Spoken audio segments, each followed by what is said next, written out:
നമ്മൾക്ക് ക്രിസ്തുവിനെക്കുറിച്ച് എന്ത് അറിവുണ്ട്, അതിന് ആനുപാതികമായിട്ടുള്ള അനുഭവങ്ങളാണ് ഉള്ളത്. ഇപ്പം നമ്മുടെ മുമ്പിലുള്ള ചാലഞ്ച് എന്താ? ക്രിസ്തുവിനെക്കുറിച്ചുള്ള അറിവ് വർദ്ധിപ്പിക്കുക, വികസിപ്പിക്കുക. അതെ, മനസ്സിലായില്ലേ? It's very simple. എന്നുവെച്ചാൽ നമ്മുടെ ക്രിസ്തുവിനെക്കുറിച്ച് നമുക്ക് എന്ത് അറിവുണ്ട്, അതിന് ആനുപാതികമായിട്ടായിരിക്കും നമുക്കുണ്ടാകുന്ന ദൈവ അനുഭവം. അപ്പോൾ നമ്മുടെ മുമ്പിലുള്ള റിസ്ക് എന്താ? ക്രിസ്തുവിൻ്റെ അതിനെക്കുറിച്ചുള്ള അറിവിൻ്റെ ചക്രവാളങ്ങളെ ഓരോ ദിവസവും വികസിപ്പിച്ചെടുക്കുക. അതാണ്. അതിനാണ് നമ്മൾ ഉടമ്പടി ധ്യാനം കൂടുന്നത്. എന്താ കാര്യം? നമ്മൾ ഉടമ്പടിയാണ് ദൈവാനുഭവത്തിൻ്റെ തോതായിട്ട് എടുത്തിരിക്കുന്നത്. ഇപ്പം പരിശുദ്ധ കുർബാന ദൈവാനുഭവത്തിൻ്റെ തോതായിട്ട് എടുക്കാൻ വേണ്ടി നോൺ ക്രിസ്ത്യൻസിന് പറ്റുമോ? പറ്റത്തില്ല. അതാണ് പ്രശ്നം. അതുകൊണ്ട് തന്നെ ക്രിസ്തു എല്ലാവർക്കും വേണ്ടിയുള്ളതാണ്. ക്രിസ്തു എല്ലാവർക്കും വേണ്ടിയുള്ളതാണ്. അപ്പോൾ ക്രിസ്തുവിനെക്കുറിച്ചുള്ള ബേസിക് നോളജ് എന്താണ്? ക്രൈസിസ് ഫോർ ഓൾ, എല്ലാ മനുഷ്യർക്കും വേണ്ടിയുള്ള രക്ഷയുടെ ശ്രദ്ധിക്കട്ടെ. ഹല്ലേലൂയ, ഹല്ലേലൂയ, ഹല്ലേലൂയ. യേശുവേ നന്ദി, യേശുവേ സ്തുതി. ലൂക്ക 2:30-31. ലൂക്ക 2:30-31. എന്തെന്നാൽ സകല ജനതകൾക്കും വേണ്ടി അങ്ങ് ഒരുക്കിയിരിക്കുന്ന രക്ഷ എന്റെ കണ്ണുകൾ കണ്ടു കഴിഞ്ഞു. ഇപ്പൊ ക്രിസ്തു ആർക്ക് വേണ്ടി ഒരുക്കിയിരിക്കുന്നതാണ്? സകല മനുഷ്യർക്കും വേണ്ടിയാണ്. സഭയുടെ മുമ്പിൽ വരുന്ന ഏറ്റവും വലിയ വെല്ലുവിളിയാണത്. സഭ ഇവിടെ നിലനിൽക്കുന്നതിൻ്റെ ഉദ്ദേശം തന്നെ എന്തുകൊണ്ടാണ്? ക്രിസ്തു സകല മനുഷ്യർക്കും വേണ്ടി ദൈവം വിഭാവനം ചെയ്ത സ്വർഗത്തിൻ്റെ പദ്ധതിയാണെങ്കിൽ ആ പദ്ധതി പ്രയോഗത്തിൽ വരുത്താനുള്ള ബാധ്യതയ്ക്ക് ദൈവം സഭയെ സ്ഥാപിച്ചിട്ടുണ്ട്. അപ്പോൾ സഭയുടെ മുമ്പിലുള്ള ഏറ്റവും വലിയ, അതുകൊണ്ടാണ് സഭ മിഷണറി ആകുന്നില്ലെങ്കിൽ അതിൻ്റെ 50% വർക്ക് മരവിച്ചിരിക്കുകയാണ്. ക്രിസ്തുവിനെ അറിയിക്കുക എന്ന് വെച്ച് കഴിഞ്ഞാൽ ക്രിസ്തുവിനെ രക്ഷകനായി അറിയിക്കണം. അതാണ് വിഷയം. കഴിഞ്ഞ ദിവസങ്ങളിൽ ഞാൻ കഴിഞ്ഞ ദിവസത്ത് പറഞ്ഞോ എന്നറിയത്തില്ല, ഒരു SJ ഫാദർ ഇവിടെ വന്നിട്ടുണ്ടായിരുന്നു. അപ്പോൾ അദ്ദേഹം ഗുജറാത്തിൽ സ്കൂളിൽ പഠിപ്പിക്കുന്ന ആളാണ്.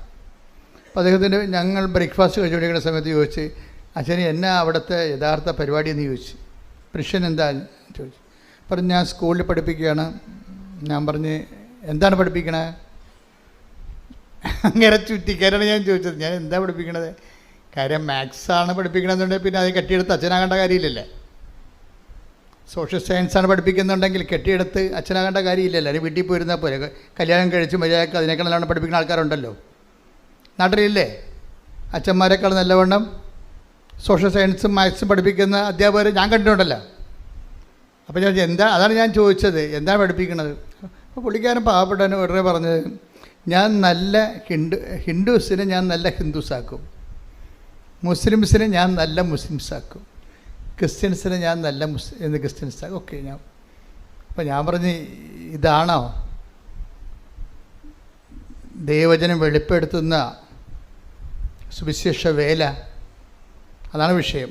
എന്താ കാര്യം? ക്രിസ്തുവിനെ അറിയാത്തവരെ അറിയിക്കുന്നത് നല്ല മനുഷ്യരോ ഒരു പുതിയ വാല്യൂ സിസ്റ്റമോ ഇവിടെ കൊണ്ടുവരാനല്ല ക്രിസ്തു ക്രൂശിക്കപ്പെട്ടത്. ഒരു പുതിയ മൂല്യം കൊണ്ടുവരാനുമല്ല. ക്രിസ്തു ഇവിടെ വരുന്നതിന് മുമ്പ് തന്നെ ഇവിടുത്തെ മൂല്യങ്ങൾക്ക് വലിയ കുഴപ്പമൊന്നുമില്ലായിരുന്നു. പ്രത്യേകിച്ച് ഇന്ത്യൻ മൂല്യങ്ങൾ, ലോകത്തിലെ ഏറ്റവും വലിയ മൂല്യം സൂക്ഷിക്കുന്ന ആൾക്കാരാണ് നമ്മൾ.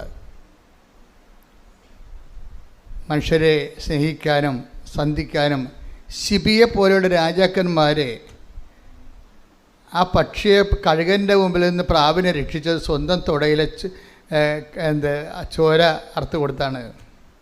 അപ്പം അങ്ങനെയുള്ള ഒരു രാജ്യമാണിത്. ഇവിടെ ഒരു മൂല്യത്തിന് ഒരു പഞ്ഞുമില്ല. പുതിയ മൂല്യം ഉണ്ടാക്കാൻ വേണ്ടിയല്ല ക്രിസ്തു ക്രൂശിക്കപ്പെട്ടത്. എന്തിനാണ് ക്രൂശിക്കപ്പെട്ടിരിക്കുന്നത്? തൻ്റെ ഏകജാതനെ നൽകട്ടെ. ശ്രുതികട്ടെ. ഹല്ലേലൂയ. 3:16. യോഹന്നാൻ 3:16. ഓക്കെ. എന്തെന്നാൽ അവനിൽ വിശ്വസിക്കുന്ന ഏവനും നശിച്ചു പോകാതെ നിത്യജീവൻ പ്രാപിക്കുന്നതിനു വേണ്ടി തന്റെ ഏകജാതനെ നൽകാൻ തക്കവിധം ദൈവം ലോകത്തെ അത്രമാത്രം സ്നേഹിച്ചു.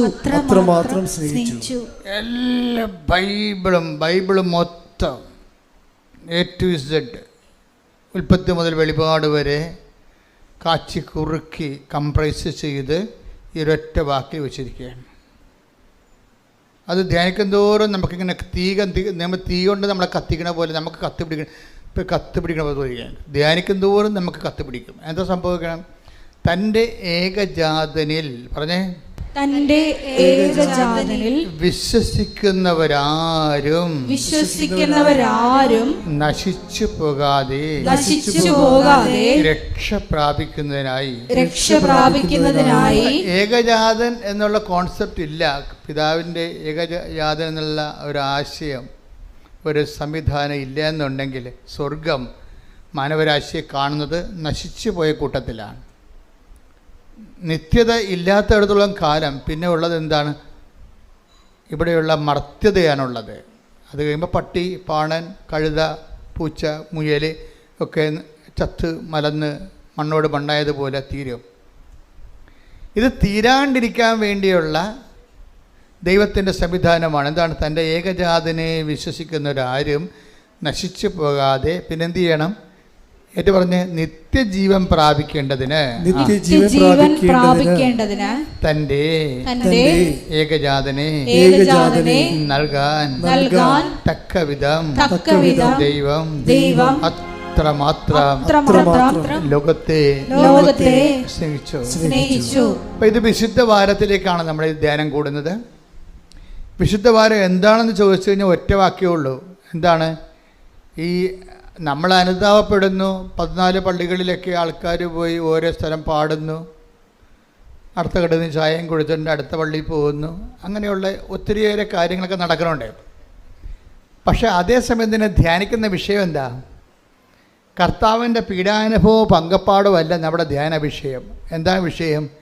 ഈ പീഡാനുഭവത്തിലൂടെ പ്രദർശിക്കപ്പെടുന്ന ആ കർത്താവിൻ്റെ പീഡാനുഭവങ്ങളിലൂടെ ആവിഷ്കരിക്കപ്പെടുന്ന ദൈവത്തിൻ്റെ ഒരു സ്നേഹമുണ്ട്. അതാണ്, ആ സ്നേഹമാണല്ലോ കർത്താവിൻ്റെ പീഡാനുഭവത്തിന് കാരണമായി വന്നത്. അത്രമാത്രമെന്നാണ്. തൻ്റെ ഏകജാതനെ നൽകാൻ തക്കവിധം ദൈവം അത്രമാത്രം ലോകത്തെ സ്നേഹിച്ചു. അപ്പോൾ തൻ്റെ ഏകജാതം നൽകാനെന്ന് വെച്ചാൽ കുരിശിൽ ഏൽപ്പിക്കാൻ തക്കവിധം. അപ്പം നമ്മൾ കുരിശിനെക്കുറിച്ചും കുരിശിൻ്റെ വഴിയെക്കുറിച്ചുമൊക്കെ ആലോചിക്കുകയും ചിന്തിക്കുകയും ചെയ്യുമ്പോൾ നമ്മൾ ചിന്തിക്കേണ്ടി വരുന്ന ആളാരാണ്? പരപിതാവിൻ്റെ സ്നേഹമാണ്. ഈ ദിവസങ്ങളിൽ ഈ വിശുദ്ധ വാരത്തിൽ നിങ്ങൾ ചിന്തിക്കേണ്ടത് ദൈവത്തിൻ്റെ സ്നേഹത്തെക്കുറിച്ചാണ്. ഈ ദൈവത്തിൻ്റെ സ്നേഹത്തെക്കുറിച്ച് ചിന്തിക്കുകയും നമ്മൾ നടത്തുന്ന കുരിശിൻ്റെ വഴികൾ, അതുപോലെ തന്നെ നമ്മൾ നടത്തുന്ന ദാനധർമ്മങ്ങളും എല്ലാം ദൈവസ്നേഹത്തിന് പകരമായിട്ട് നമ്മളുടെ ഒരു സ്നേഹപ്രവൃത്തികളായിട്ട് വരണം. ഓരോ ശുശ്രൂഷ ചെയ്യുമ്പോൾ, ഇപ്പോൾ വിശുദ്ധ വാരത്തിൽ നമ്മൾ കുരിശിൻ്റെ വഴി നടത്തുന്നു, കുമ്പസാരിക്കുന്നു, നഗരി കാണിക്കലിന് പോകുന്നു, അങ്ങനെ കുറേ കാര്യങ്ങൾ നമ്മൾ പങ്കെടുക്കുന്നുണ്ട്. ഇതെല്ലാം അനുഷ്ഠാന പ്രകാരമുള്ള ആചാരവിധികളിലുള്ള ആധ്യാത്മികതയുടെ അനുഷ്ഠാന വിധികളാണത്. അതുകൊണ്ട് ഉദ്ദേശിക്കുന്ന കറസ്പോണ്ടിങ് എക്സ്പീരിയൻസ് എന്താണെന്ന് വെച്ച് കഴിഞ്ഞാൽ, ഇത് കൂടുന്ന വ്യക്തിക്ക് അതിലൂടെ ദൈവസ്നേഹം വർദ്ധിക്കണം.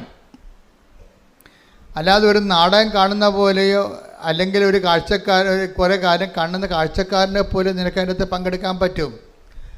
പക്ഷെ മറിച്ച് നീ ഇതിൽ പങ്കെടുക്കുമ്പോൾ ദൈവം എനിക്ക് വേണ്ടി ഒരുക്കിയ ദൈവത്തിൻ്റെ സ്നേഹത്തിൻ്റെ അവസാനത്തെ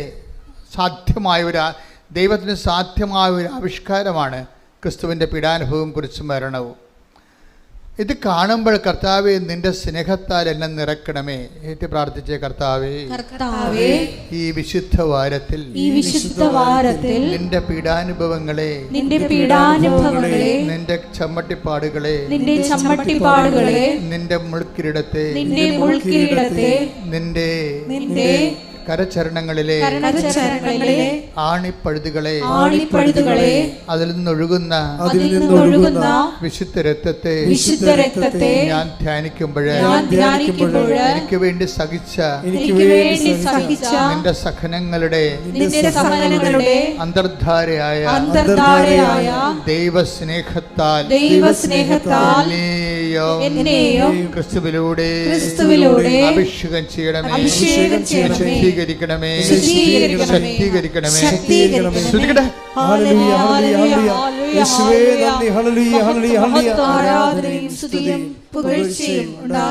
നമ്മൾ ഉടമ്പടിയിൽ ആഘോഷിക്കുന്നത് മറിയത്തിൻ്റെ ക്രൈസ്താനുഭവമാണ്. മറിയത്തിൻ്റെ ക്രൈസ്താനുഭവം. കാരണം ക്രിസ്തുവിനെ എന്തുകൊണ്ടാണ് മറിയത്തെ ക്രിസ്തു അനുഭവത്തിൻ്റെ ഒരു ഉച്ചയും ഉറവയുമായിട്ട് നമ്മൾ കാണാൻ കാരണം? മറിയത്തിൽ നിന്നാണ് ക്രിസ്താനുഭവം നമുക്ക് സാധാരണ മനുഷ്യന്, ഞാൻ അക്കാഡമിക് ആയിട്ടുള്ള ലെവലിലോ അല്ലെങ്കിൽ ഒരു മിസ്റ്റിക് ലെവലിലോ അല്ല അത് വേറെ ഒരു ന്യൂനപക്ഷമാണ് സഭയിലുള്ളത്. സഭയിലുള്ള കോമൺ പീപ്പിളിൽ 99% അവരെ സംബന്ധിച്ചിടത്തോളം മറിയമാണ് ക്രിസ്തുവിൻ്റെ ഏറ്റവും നമുക്ക് ലഭ്യമായ സാധ്യതയുടെ സാക്ഷാത്കാരം. ക്രിസ്തുവിൻ്റെ സാധ്യതകളെ ഏറ്റവും അടുത്തറിഞ്ഞത് ആരാണ്? മറിയമാണ്. ക്രിസ്തുവിൻ്റെ നമ്മൾ ഉടമ്പടിയിലൂടെ ചിന്തിക്കുന്നത് എന്താണ്? മറിയം അനുഭവിച്ച ക്രിസ്തുവിൻ്റെ സാധ്യതകളെ നമ്മുടെ അനുദിന സങ്കടങ്ങളിലേക്ക് ആപ്ലിക്കേറ്റ് ചെയ്തുകൊണ്ട് ക്രിസ്തുവിനെ അനുഭവിക്കാനുള്ള സാധ്യതയാണ് നമ്മൾ ഉടമ്പടിയിലൂടെ അന്വേഷിക്കുന്നത്. ശ്രുതികട ഹല്ലേലൂയ. ഒരു ഉപാസകയാണ്. ഞാൻ അങ്ങനെ പറയാൻ കാരണം വെച്ച് കഴിഞ്ഞാൽ നമ്മൾ ഉടമ്പടി പുരോഗമിക്കാനും ഉടമ്പടി വളരാനും നല്ലത് മറിയത്തിനെ മാതൃകയാക്കുന്നതാണ്. ഞാൻ പലപ്പോഴും ടോക്കിൽ ഈ ദിവസങ്ങളിൽ മാതാവിൻ്റെ ആധ്യാത്മികത പലപ്പോഴും ഉടമ്പടി കയറി വരുന്നില്ല. അപ്പോൾ ഞാനത് ദിവസങ്ങളിൽ അമ്മയോട് അതിനെക്കുറിച്ച് പറഞ്ഞു. കാര്യം പണ്ട് ഉടമ്പടി ധ്യാനം എന്ന് പറയുമ്പോൾ അതൊരു മരിയൻ ധ്യാനമായിരുന്നു ശരിക്കും. അപ്പോൾ ഈ ദിവസങ്ങളിൽ കുർബാന അർപ്പിക്കാൻ വേണ്ടി വന്നപ്പോൾ അമ്മ എന്നോട് പറഞ്ഞു ഇങ്ങനെയാണ് അതിൻ്റെ പുതിയ വെളിപ്പാടുകൾ. അവർക്കൊരു മറിയത്തെക്കുറിച്ച് ഓൾമോസ്റ്റ് ഓൾ റെവലേഷൻസ് അങ്ങനെ ഒരു ബുക്ക് തന്നെ ഉണ്ട്. മേരി മദർ ഓഫ് ഗോഡ്, മറിയത്തിൻ്റെ സുവിശേഷം എന്നും പറഞ്ഞുകൊണ്ട് നമുക്കൊരു വലിയ ബുക്ക് തന്നെ ഉണ്ട്, ഇവിടുന്ന് മേടിക്കാൻ കിട്ടും. അതെല്ലാം ഈ മരിയൻ വെളിപാടുകളാണ്. അത് ആ ഫോർമുല ഉപയോഗിച്ചിട്ടാണ് ആൾക്കാർ ക്രിസ്തുവിൻ്റെ ശക്തി ടാപ്പ് ചെയ്യണത് ഉടമ്പടിയിലൂടെ. കാര്യം ക്രിസ്തുവിനെ അറിയാനും ഇപ്പം തന്നെ ഉദാഹരണം, ഞാൻ ഒരു ഉദാഹരണം പറയട്ടെ. ഈ ദിവസങ്ങളിൽ ഈശോ കുർബാനയെ ബലിപീഠത്തി പറഞ്ഞ കാര്യമാണ്. ഈശോയെക്കുറിച്ചുള്ള മറിയത്തിൻ്റെ ഏറ്റവും ടോപ്പ് റെവലേഷൻ എന്താണ്? ഒരേ ഒരു റെവലേഷൻ അല്ല, ഈശോയെക്കുറിച്ചുള്ള മറിയത്തിൻ്റെ ടോപ്പ് റെവലേഷൻ, വലിയ വെളിപാടുകളിലെ ഏറ്റവും പ്രധാനപ്പെട്ടത് എന്താണ്? യാക്കോബിൻ്റെ ഭവനത്തിൽ, യാക്കോബിൻ്റെ ഗോത്രത്തിൽ അവൻ വലിയവനായിരിക്കുമെന്നാണ് അല്ലേ? ക്രിസ്തുവിനെക്കുറിച്ചുള്ള മറിയത്തിൻ്റെ അനുഭവം എന്താണ്? അവൻ take the bed of God, അവൻ വലിയവനായിരിക്കും. ശ്രുതികട ഹല്ലേലൂയ. ലൂക്ക 1:32-33. ലൂക്കാ സുവിശേഷം 1:32-33. അവൻ വലിയവനായിരിക്കും, അത്യുന്നതന്റെ പുത്രൻ എന്ന് വിളിക്കപ്പെടും. അവന്റെ പിതാവായ ദാവീദിന്റെ സിംഹാസനം ദൈവമായ കർത്താവ് അവന് കൊടുക്കും. മറിയത്തിന്റെ ക്രിസ്തു അനുഭവങ്ങളിലെ കാതല് ഒരു പ്രധാനപ്പെട്ട പ്രമേയം എന്താണ്? അവൻ വലിയവനായിരിക്കുമെന്നാണ്. നമ്മൾ ഉടമ്പടിയിൽ അനുഭവിക്കുന്നത് ഈ ക്രിസ്തുവിൻ്റെ വലിപ്പമാണ്. മറിയമാണത് ആദ്യം അനുഭവിച്ചത്. മറിയത്തിൻ്റെ വയറ്റിലിട്ട് വളർത്തി വീട്ടിൽ നിർത്തി വളർത്തി ആളാണ് ക്രിസ്തു. മനുഷ്യപുത്രനെ ക്രിസ്തു വിശ്വാസപൂർവം ദൈവത്തിൻ്റെ വചനത്തെ സ്വീകരിച്ച് വയറ്റിലിട്ട് വളർത്തി പിന്നെ വീട്ടിൽ നിർത്തി വളർത്തിയ ആളാണ്. അതുകൊണ്ട് ക്രിസ്തുവിൻ്റെ സാധ്യതകളെക്കുറിച്ചുള്ള മറിയത്തിൻ്റെ അൾട്ടിമേറ്റ് നോളജ് റെവലേഷനിൽ ഒന്നെന്താണ്? അവൻ വലിയവനായിരിക്കും. Praise the Lord. അപ്പം പിന്നെ മറിയത്തിൻ്റെ അതുകൊണ്ട് മറിയം ഈ വലിയ ക്രിസ്തു താൻ വയറ്റിലിട്ട് വളർത്തിയിരിക്കുന്നയാൾ, പ്രസവിച്ച് വീട്ടിൽ വളർത്തിയിരിക്കുന്നയാൾ, അവനെക്കുറിച്ചുള്ള ദേവപിതാവിൻ്റെ സ്വപ്നങ്ങളിൽ ഒന്നെന്താണ്? അവൻ വലിയവനായിരിക്കുമെന്നാണ്. അപ്പം അതുകൊണ്ട് തന്നെ നമ്മുടെ ജീവിത പ്രശ്നങ്ങളിലേക്ക് ഈ ക്രിസ്തുവിൻ്റെ വലിപ്പത്തെ എങ്ങനെ പ്രയോഗവൽക്കരിച്ചുകൊണ്ട് നമ്മളെ അനുദിന വിഷമങ്ങളിൽ നിന്നൊരു മനുഷ്യനെ എങ്ങനെ രക്ഷപ്പെടുത്തിയെടുക്കാൻ പറ്റും? ഇപ്പോൾ നമ്മുടെ ജപ്തി നടപടിയുണ്ട്. നമുക്ക് മാർച്ച് കഴിഞ്ഞപ്പോൾ പിന്നെ അത് കുറഞ്ഞിട്ടുണ്ട്. കുറേ അധികം മാതാവ് ഏറ്റെടുത്തിട്ടുണ്ടെന്ന് എനിക്കറിയാം. കാര്യം സാക്ഷ്യം ഇനിയിപ്പോൾ വരാൻ പോണതല്ലേ ഉള്ളൂ. അതേസമയം തന്നെ എനിക്ക് സാമ്പത്തിക മേഖലകളിലെ ഞാൻ വളരെ ശ്രദ്ധിക്കുന്ന ആളാണ്. കാര്യം പ്രത്യേകിച്ച് ഈ സാമ്പത്തികമായിട്ട് മനുഷ്യനിങ്ങനെ സങ്കടപ്പെട്ട് വരുമ്പോഴേ അവന് അതിൻ്റെ കൂടെ വേറെ ഒത്തിരിയേറെ സങ്കടങ്ങൾ ഒരുമിച്ച് അനുഭവിക്കുന്നുണ്ട്. അപ്പം അതുകൊണ്ട് എനിക്ക് ഭയങ്കര നിർബന്ധമാണ് അങ്ങനെ. അതുകൊണ്ടാണ് ഞാൻ പറഞ്ഞത് നിങ്ങളുടെ ജപ്തി പേപ്പർ കൊണ്ടുവരാൻ പറഞ്ഞതിൻ്റെ കാര്യം അതാ. അങ്ങനെ ലോകത്ത് ഒരിടത്തും ആവശ്യപ്പെടത്തില്ല.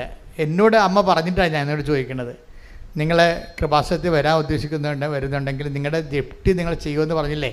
അത് മനുഷ്യന്മാർ സാമ്പത്തിക സ്ഥാപനങ്ങളല്ലേ അത് പറഞ്ഞിരിക്കണത്, അല്ലേ? അപ്പോൾ ഇത് ഏറ്റവും വലിയ ജപ്തി മനുഷ്യരാശിയെ ജപ്തി ചെയ്തിരിക്കുന്ന സാത്താനാണ്. അവൻ്റെ ജപ്തിയിൽ നിന്ന് നമ്മളെ ഒഴിവാക്കിയത് അവൻ്റെ വിശുദ്ധമായ രക്തമാണ്. അവൻ്റെ മുമ്പിലാണ് നമ്മൾ ചീള് കാര്യം കൊണ്ടുവരണത്. അതുകൊണ്ട് ആ പേപ്പർ മാതാവിനെ കാണിക്കാമെന്ന് പറയും. അതാണ് വിഷയം, എൻ്റെ വിഷയം. ആ പേപ്പർ കൊണ്ടുവരാൻ പറഞ്ഞതിൻ്റെ കാര്യം. ഇപ്പം ഞാൻ വളരെ സീരിയസാണ്.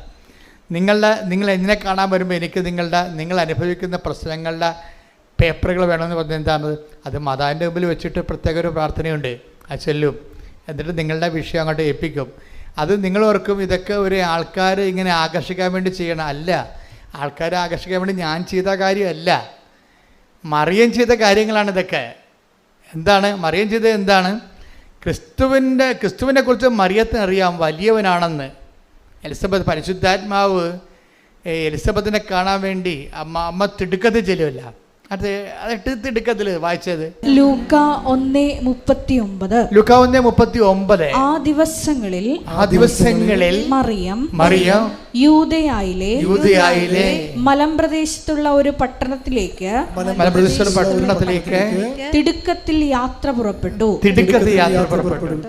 അപ്പോൾ മറിയത്തിൻ്റെ ഒരു മൗലികമായ ഒരു ആക്ഷൻ മോഡാണിത്. എന്താണ്? ആള് തിടുക്കമായിരിക്കും. അതുകൊണ്ടാണ് ഈ ഉടമ്പടി ഉടനടി പരിഹാരം എന്നൊക്കെ ഞാൻ ആദ്യ കാര്യങ്ങൾ പറഞ്ഞുകൊണ്ടിരുന്നത്. ഈ തിടുക്കം എനിക്കറിയാം, തിടുക്കത്തെക്കുറിച്ച്. സത്യസന്ധമായിട്ട് ഒരു വ്യക്തി ഉടമ്പടി ചെയ്തെങ്കിൽ അമ്മ ആ വിഷയത്തെ തിടുക്കം കാണിക്കുമെന്നറിയാം. അതുകൊണ്ട് ഉടമ്പടി ഉടനടിയല്ല, പിന്നെ എങ്ങനെ പരിഹാരമുണ്ട്? അതാണ് വിഷയം. അമ്മ ആ തിടുക്കം കാണിക്കുമെന്നറിയാം. അമ്മയ്ക്ക് അല്ലെങ്കിലും തിടുക്കമാണ്. എന്താ കാര്യം വെച്ച് കഴിഞ്ഞാൽ, ഇപ്പോൾ കാനായിലെ കല്യാണ വീട്ടിൽ വരുമ്പോഴോ ഇപ്പോൾ ഈ യേശു വലിയവനായിരിക്കും എന്നുള്ളത് അമ്മയ്ക്കറിയാം.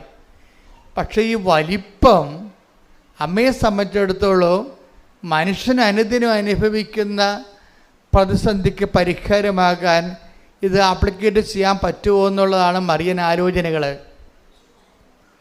മറിയൻ എന്ന് വെച്ച് കഴിഞ്ഞാൽ നമ്മളുടെ പ്രശ്നബാധിതമായ ഒരു മനുഷ്യൻ്റെ ഒപ്പം നടന്നും ഒപ്പം നിന്നും ചിന്തിക്കുന്ന ആളാണ് മറിയം. അങ്ങനെ ആരുമില്ല ബൈബിളിൽ അത്രയും കൃത്യമായിട്ട്. മനുഷ്യൻ്റെ അനുദിന പ്രശ്നങ്ങളുടെ ഒപ്പം നടന്നുകൊണ്ട് അവൻ്റെ ഒപ്പം തലക്ക് തീ പിടിച്ചുകൊണ്ട് അവൻ്റെ കൂടെ ഉപ്പുകുറ്റിക്ക് തീ പാറിക്കൊണ്ട് ഒരുമിച്ച് നടക്കുന്ന ഒരാളാണ് മറിയം.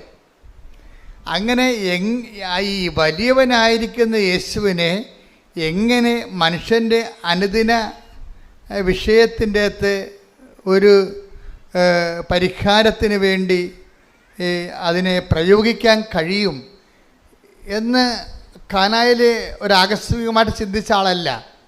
മറിയത്തിൻ്റെ മനസ്സിൽ ഇത് തന്നെയായിരുന്നു എല്ലാ കാലങ്ങളിലും. എങ്ങനെ മറിയത്തോടല്ല പറഞ്ഞത്, ഇവൻ ഔസേപ്പിതാവിനോടല്ല പറഞ്ഞത്, അവൻ വലിയവനായിരിക്കുമെന്നാണ്. എന്തിനാണ് അങ്ങനെ പറഞ്ഞത്? അവൻ വലിയവനായിരിക്കും. എന്തിനു വേണ്ടി അവൻ വലിയവനായിരിക്കും? അവൻ യേശുക്രിസ്തു ക്രൂശിക്കപ്പെട്ട് മനുഷ്യൻ്റെ പാപങ്ങൾക്ക് പരിഹാരമാകാൻ വേണ്ടി മാത്രമാണോ? അല്ല. മറിയത്തെ സംബന്ധിച്ചിടത്തോളം മനുഷ്യൻ്റെ അനുദിന ജീവിതത്തിൻ്റെ പരിഹാരത്തിനും അവനും വലിയവനായിരിക്കുമെന്നാണ് പരിശുദ്ധാത്മാവ് മറിയത്തോട് പറഞ്ഞിരിക്കുന്നത്. കൈയടിച്ച് ക്രിസ്തുവിന്റെ ഹല്ലേലൂയ. ഹല്ലേലൂയ ഹല്ലേലൂയ ഹല്ലേലൂയ. യേശുവേ നന്ദി. ഹല്ലേലൂയ ഹല്ലേലൂയ ഹല്ലേലൂയ. ആരാധന ആരാധന. ഹല്ലേലൂയ ഹല്ലേലൂയ ഹല്ലേലൂയ. പരമ ദിവ്യകാരുണ്യത്തിന് നേരവും ആരാധനയും സ്തുതിയും പുകഴ്ചയും ഉണ്ടായിരിക്കട്ടെ. എൻ്റെ ദൈവപൈതലെ, അതായത് എലിസബത്തിൻ്റെ ഭവനത്തിലേക്ക് പോകുന്നതിന് വേണ്ടി മറിയം കാണിച്ച ഒരു തിടുക്കമുണ്ട്. ഈ തിടുക്കം തന്നെയാണ് അമ്മ വലിയവനായ ക്രിസ്തുവിനെ മനുഷ്യൻ്റെ അനുദിന ജീവിത പ്രശ്നങ്ങളിലേക്ക് സത്ത തിരിച്ചുകൊണ്ട് അതിനൊരു പരിഹാരം കാണാൻ വേണ്ടി ഒരു പഴുത് നോക്കി നടന്നതുപോലെയാണ് കാനായിലെ കല്യാണം വന്നു ചേരുന്നത്. കാനായിലെ കല്യാണം വസ്തുതത്തിൽ അത് ശരിക്കും പറഞ്ഞാൽ ഞാൻ ഇപ്പോഴും വിശ്വസിക്കുന്നത് ഒരു സർക്കസ് സെൻസ് മാതാവ് ഇതേ ചിന്തയോടു കൂടി നടന്ന് ക്രിസ്തു വലിയവനാണെന്ന് അമ്മയ്ക്കറിയാം.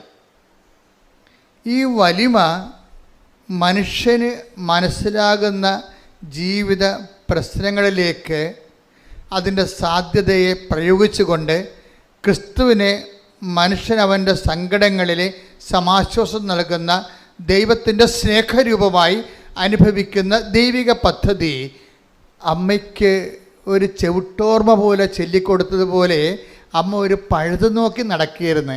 എപ്പോഴാണ് ഈ വലിയവനായ യേശുവിനെ മനുഷ്യൻ്റെ ജീവിതത്തിലെ പ്രശ്നങ്ങൾക്ക് പരിഹാരം ആക്കുക. അങ്ങനെ നടക്കുന്ന കാലത്താണ് കാനായിലെ കല്യാണം ഒരു പെട്ടെന്നിങ്ങനെ ഈ പാല് കടയുമ്പോൾ വെണ്ണ വന്ന പോലെ പൊന്തി വന്നത്, അവസരം പൊന്തി വന്നതാണ്.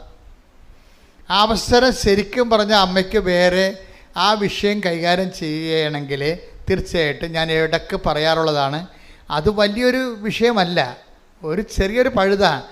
അവിടെ വീഞ്ഞ് തീർന്നു പോയി, വേണമെങ്കിൽ അടുത്ത വീട്ടിൽ പോയി വായ്പ വാങ്ങിക്കാമെന്ന് പറയുമ്പോൾ ആ പ്രശ്നം തീരും.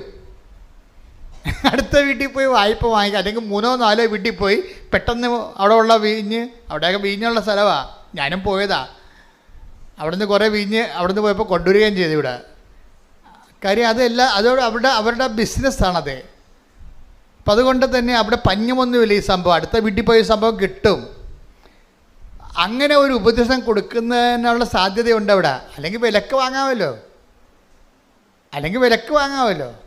അപ്പോൾ ഈ 2 സംഭവം ചെയ്യാതെയാണ് അമ്മ ഈ വിഷയം യേശുവിൻ്റെ വലിയവനായ യേശുവിൻ്റെ വലിപ്പം മനുഷ്യൻ്റെ ജീവിത പ്രശ്നങ്ങൾ പരിഹാരമാകാനുള്ള സാധ്യത അമ്മ കണ്ടുപിടിച്ച ഒരു പോംവഴിയാണ്. നമ്മൾ അമ്മയെ വിളിക്കണത് എന്താണ്?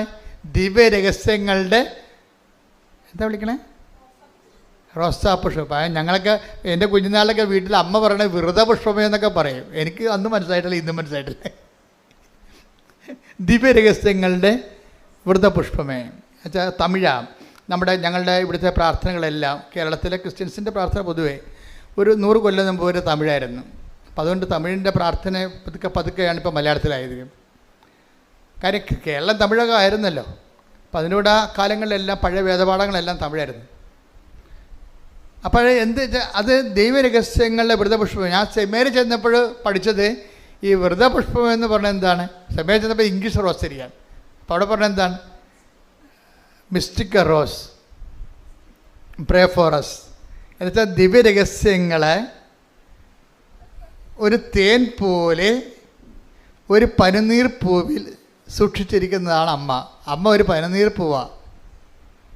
ആ പനിനീർ പൂവിൽ ദിവ്യരഹസ്യങ്ങളുണ്ട്. തേന് പോലെ ഇരിക്കണ പൂവിൽ എങ്ങനെയാണ് തേനിരിക്കുന്നത് അതുപോലെ പരിശുദ്ധ മറിയമാവുന്ന സ്വർഗീയ പുഷ്പത്തിലെ തേനുണ്ട്. എന്തിൻ്റെയാണ്? ദിവ്യരഹസ്യങ്ങൾ. ദിവ്യരഹസ്യം എന്താണ്?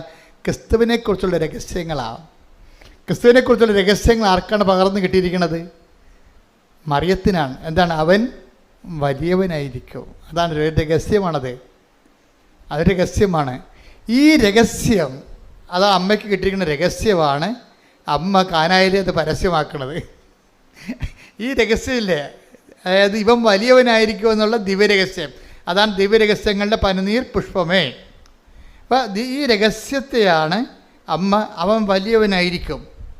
ഈ യേശുക്രിസ്തുവിൻ്റെ ശക്തിയെ അമ്മ ബലഹീനനായ മനുഷ്യൻ്റെ ഉയർത്തെഴുന്നേൽപ്പിനും നിലനിൽപ്പിനും ഉയർച്ചയ്ക്കും അതിജീവനത്തിനുമായിട്ട് അമ്മ ഒരു പഴുത് നോക്കിയിരിക്കുകയായിരുന്നു.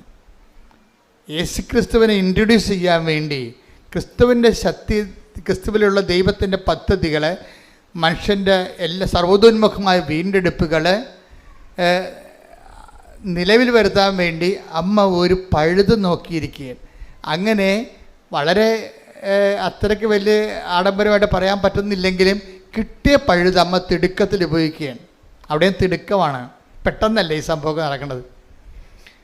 അവർ അടുത്ത വീട്ടിൽ പോയി വാടകയ്ക്ക് വീഞ്ഞും കാവിക്കൊണ്ട് വരണമെങ്കിൽ തന്നെ ഇവിടെ കാര്യം സാധിച്ചു. അതാണ് തിടുക്കം, അവിടെ തിടുക്കം കാണിക്കുന്നുണ്ട്. അതായത് അടുത്ത വീട്ടിൽ പോയി ആ വീട്ടുകാർ വീഞ്ഞ് തീരാൻ പോണെന്ന് കണ്ടപ്പോൾ തന്നെ ഇത് അമ്മയ്ക്കറിയാം, ഇവർ വീഞ്ഞ് തീരാൻ പോണ എങ്ങനെ വീട്ടുകാരറിഞ്ഞു കഴിഞ്ഞാൽ ക്രിസ്തുവിനെ അറിയാൻ പാടില്ലാത്ത കാരണം അവർ വേറെ മാർഗങ്ങൾ ഉപയോഗിക്കുമെന്നറിയാം.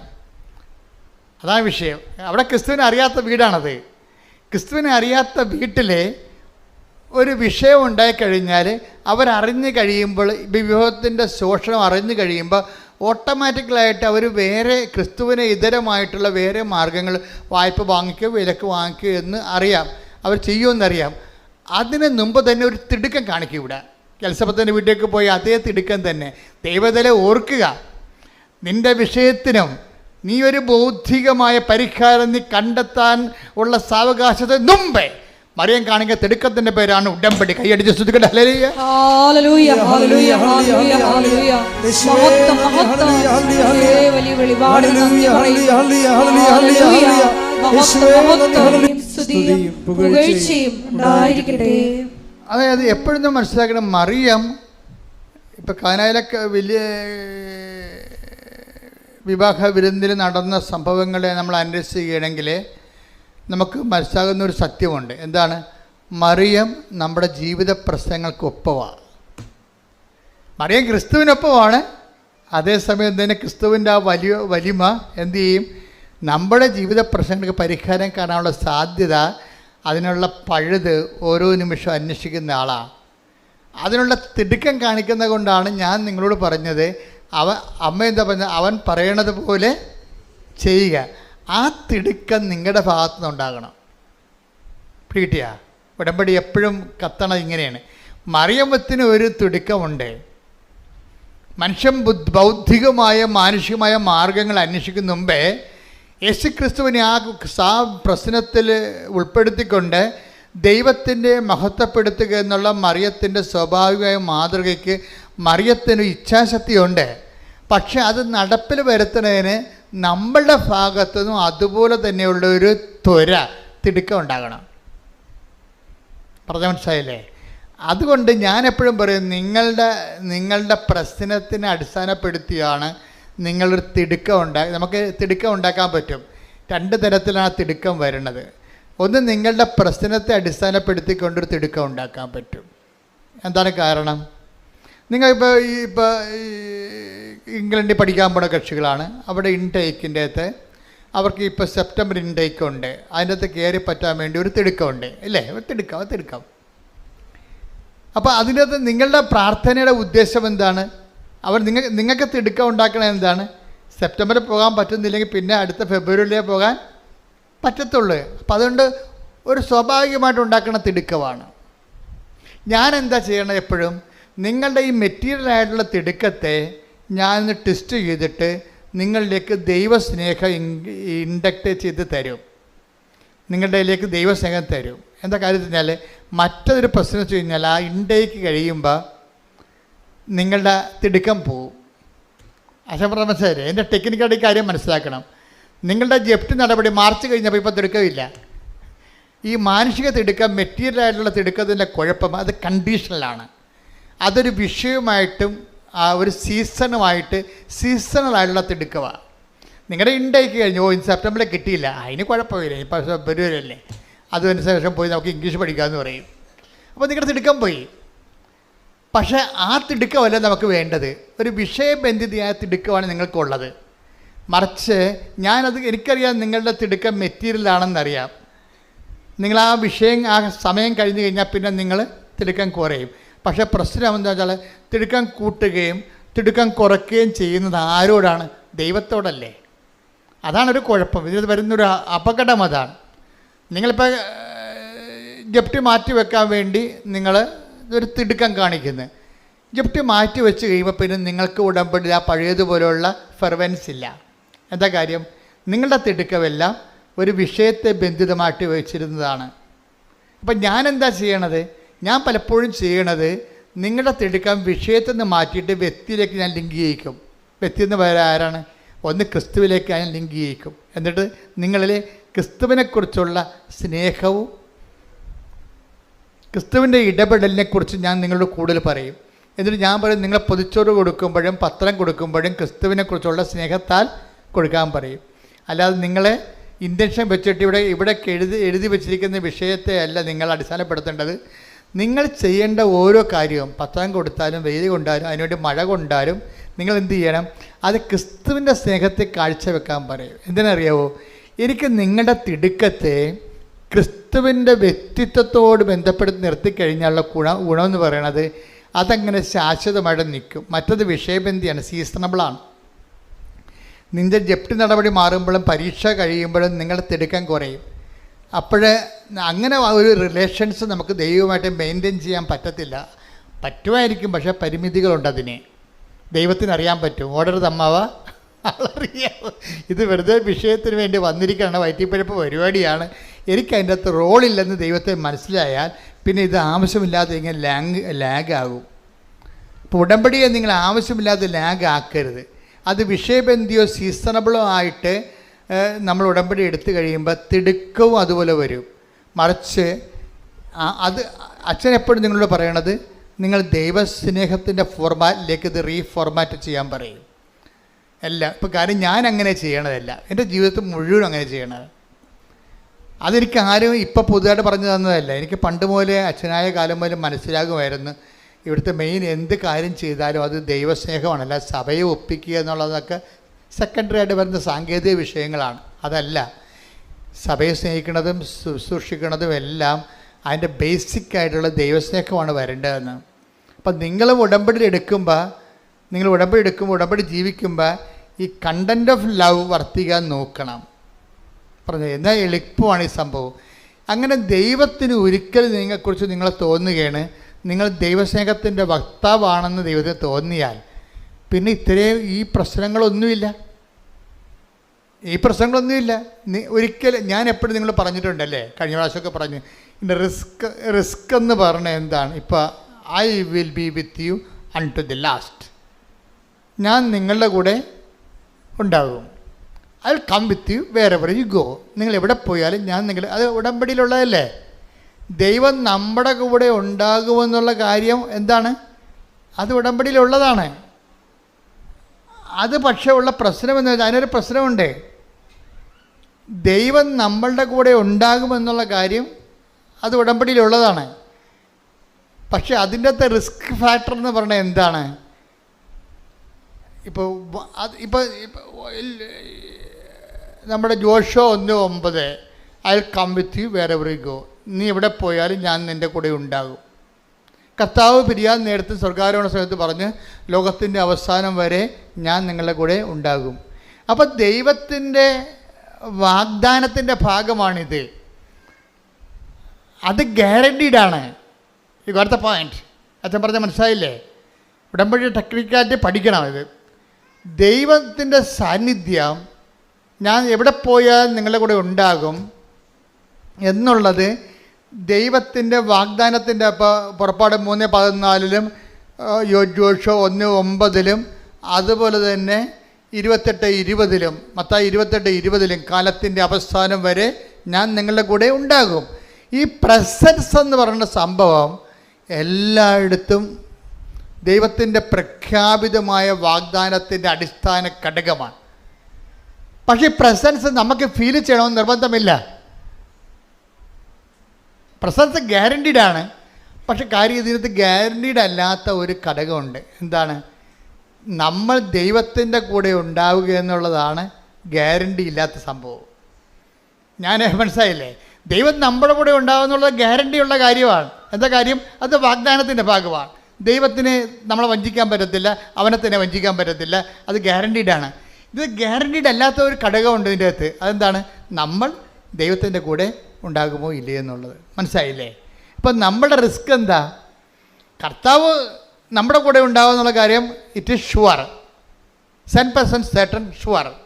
പക്ഷേ ഇത് അനുഭവവേദ്യമാകുക എന്നുള്ള വിഷയം എന്ന് പറയുന്നത് നമ്മൾ അതുപോലെ തന്നെ അവൻ്റെ കൂടെ ഉണ്ടാകണം. അതാണ് വിഷയം. നമ്മൾ അവൻ്റെ കൂടെ ഉണ്ടാകാതിരിക്കാനുള്ള സാഹചര്യങ്ങളെയാണ് നമ്മളിവിടെ അഡ്രസ്സ് ചെയ്തിട്ട് അനുതാപത്തിലേക്ക് നിങ്ങളെ കൊണ്ടുവരുന്നത്. പറഞ്ഞ മനസ്സിലായില്ലേ? ഇതിൻ്റെ വിഷയം എന്താണ്? ഞാൻ നോക്കണത് എന്താണ്? ഞാൻ ഇതൊരു സോഷ്യൽ കൗൺസിലിങ്ങിലൂടെയാണ്. ഞാൻ ആ വ്യക്തിപരമായിട്ട് ആൾക്കാരെ കണ്ട് കൗൺസിൽ ചെയ്യത്തില്ല. എനിക്ക് പറയാനുള്ള കാര്യങ്ങൾ ദൈവം സോഷ്യൽ കൗൺസിലിങ്ങിലൂടെയാണ് പറയണത്. ഈ സോഷ്യൽ കൗൺസിലിലൂടെ തന്നെയാണ് ആൾക്കാർ ഇതെല്ലാം സ്വീകരിക്കുകയും ചെയ്യുന്നത്. കാര്യം സാക്ഷ്യം കേൾക്കുമ്പോൾ അറിയാൻ പറ്റും, അച്ഛനത് പറഞ്ഞപ്പോൾ ഞങ്ങൾക്കത് അതിനെക്കുറിച്ച് ധാരണ കിട്ടിയെന്ന് പറയും. അത് സോഷ്യൽ കൗൺസിലിംഗ് ബോധ്യം കിട്ടി. അച്ഛൻ കൊടുത്ത അറിവ് അവർക്ക് അനുഭവമായി, അനുഭവം ബോധ്യമായി, ബോധ്യം സാക്ഷ്യമായി, സാക്ഷ്യം സന്തോഷമായി, പിന്നെ സന്തോഷം സ്വർഗമാകും. അതെന്താ സംഭവിച്ചു കഴിഞ്ഞാൽ ഇത് ഈ നമുക്ക് കിട്ടിയിരിക്കുന്ന ഈ സോഷ്യൽ കൗൺസിലിങ്ങിലൂടെ ഇതൊരു അച്ഛൻ പറയുന്ന എല്ലാ കൗൺസിലിംഗ് മെത്തേഡാണ്. എന്ന് വെച്ചാൽ നിങ്ങൾക്ക് ഒരു പുതിയ ധാരണ തരികയാണ്. എന്താണ്? നിങ്ങളോട് ഞാൻ ചോദിക്കുകയാണ്, കർത്താവ് നിങ്ങളുടെ കൂടെ ഉണ്ട്, അത് വാഗ്ദാനമാണ്, ഗ്യാരണ്ടീഡാണ്. പക്ഷേ ഗ്യാരണ്ടി അല്ലാത്തൊരു കാര്യമുണ്ട്. എന്താണ്? നിങ്ങൾ കർത്താവിൻ്റെ കൂടെ ഉണ്ടോ? അതാണ് വിഷയം. അതാണ് വിഷയം. കാര്യം പാപം ചെയ്യുന്ന പാപത്തിന് അടിമയാണ്. അടിമ ഒരിക്കലും വീട്ടിൽ വസിക്കുന്നില്ലെന്ന് പറഞ്ഞില്ലേ? അപ്പോൾ നമ്മുടെ കൂടെ ഇല്ലല്ലോ കർത്താവ്. ടേക്ക് ദ വിടാൻ പരിശോധിക്കട്ടെ. ഹല്ലേലൂയ. ഒരുമിച്ച് പാടാം. യോഹന്നാൻ 8:34-35. യോഹന്നാൻ 8:34-35. യേശു പ്രതിവചിച്ചു, സത്യം സത്യമായി ഞാൻ നിങ്ങളോട് പറയുന്നു, സത്യം സത്യമായി ഞാൻ നിങ്ങളോട് പറയുന്നു, പാപം ചെയ്യുന്നവൻ പാപത്തിന്റെ അടിമയാണ്. അടിമ എക്കാലവും ഭവനത്തിൽ വസിക്കുന്നില്ല, പുത്രനാകട്ടെ എക്കാലവും വസിക്കുന്നു. ഇതാണ് പ്രശ്നം. ദൈവം നമ്മുടെ കൂടെ ഉണ്ടെന്നുള്ളത് 100% ഗ്യാരണ്ടീഡാണ്. ഗ്യാരണ്ടി അല്ലാത്ത കാര്യം എന്താണ്? പാപം ചെയ്യുന്നവൻ ഒരിക്കലും ഭവനത്തിൽ വസിക്കുന്നില്ല, കർത്താവിൻ്റെ കൂടെ വസിക്കുന്നില്ല. അതാണ് വിഷയം.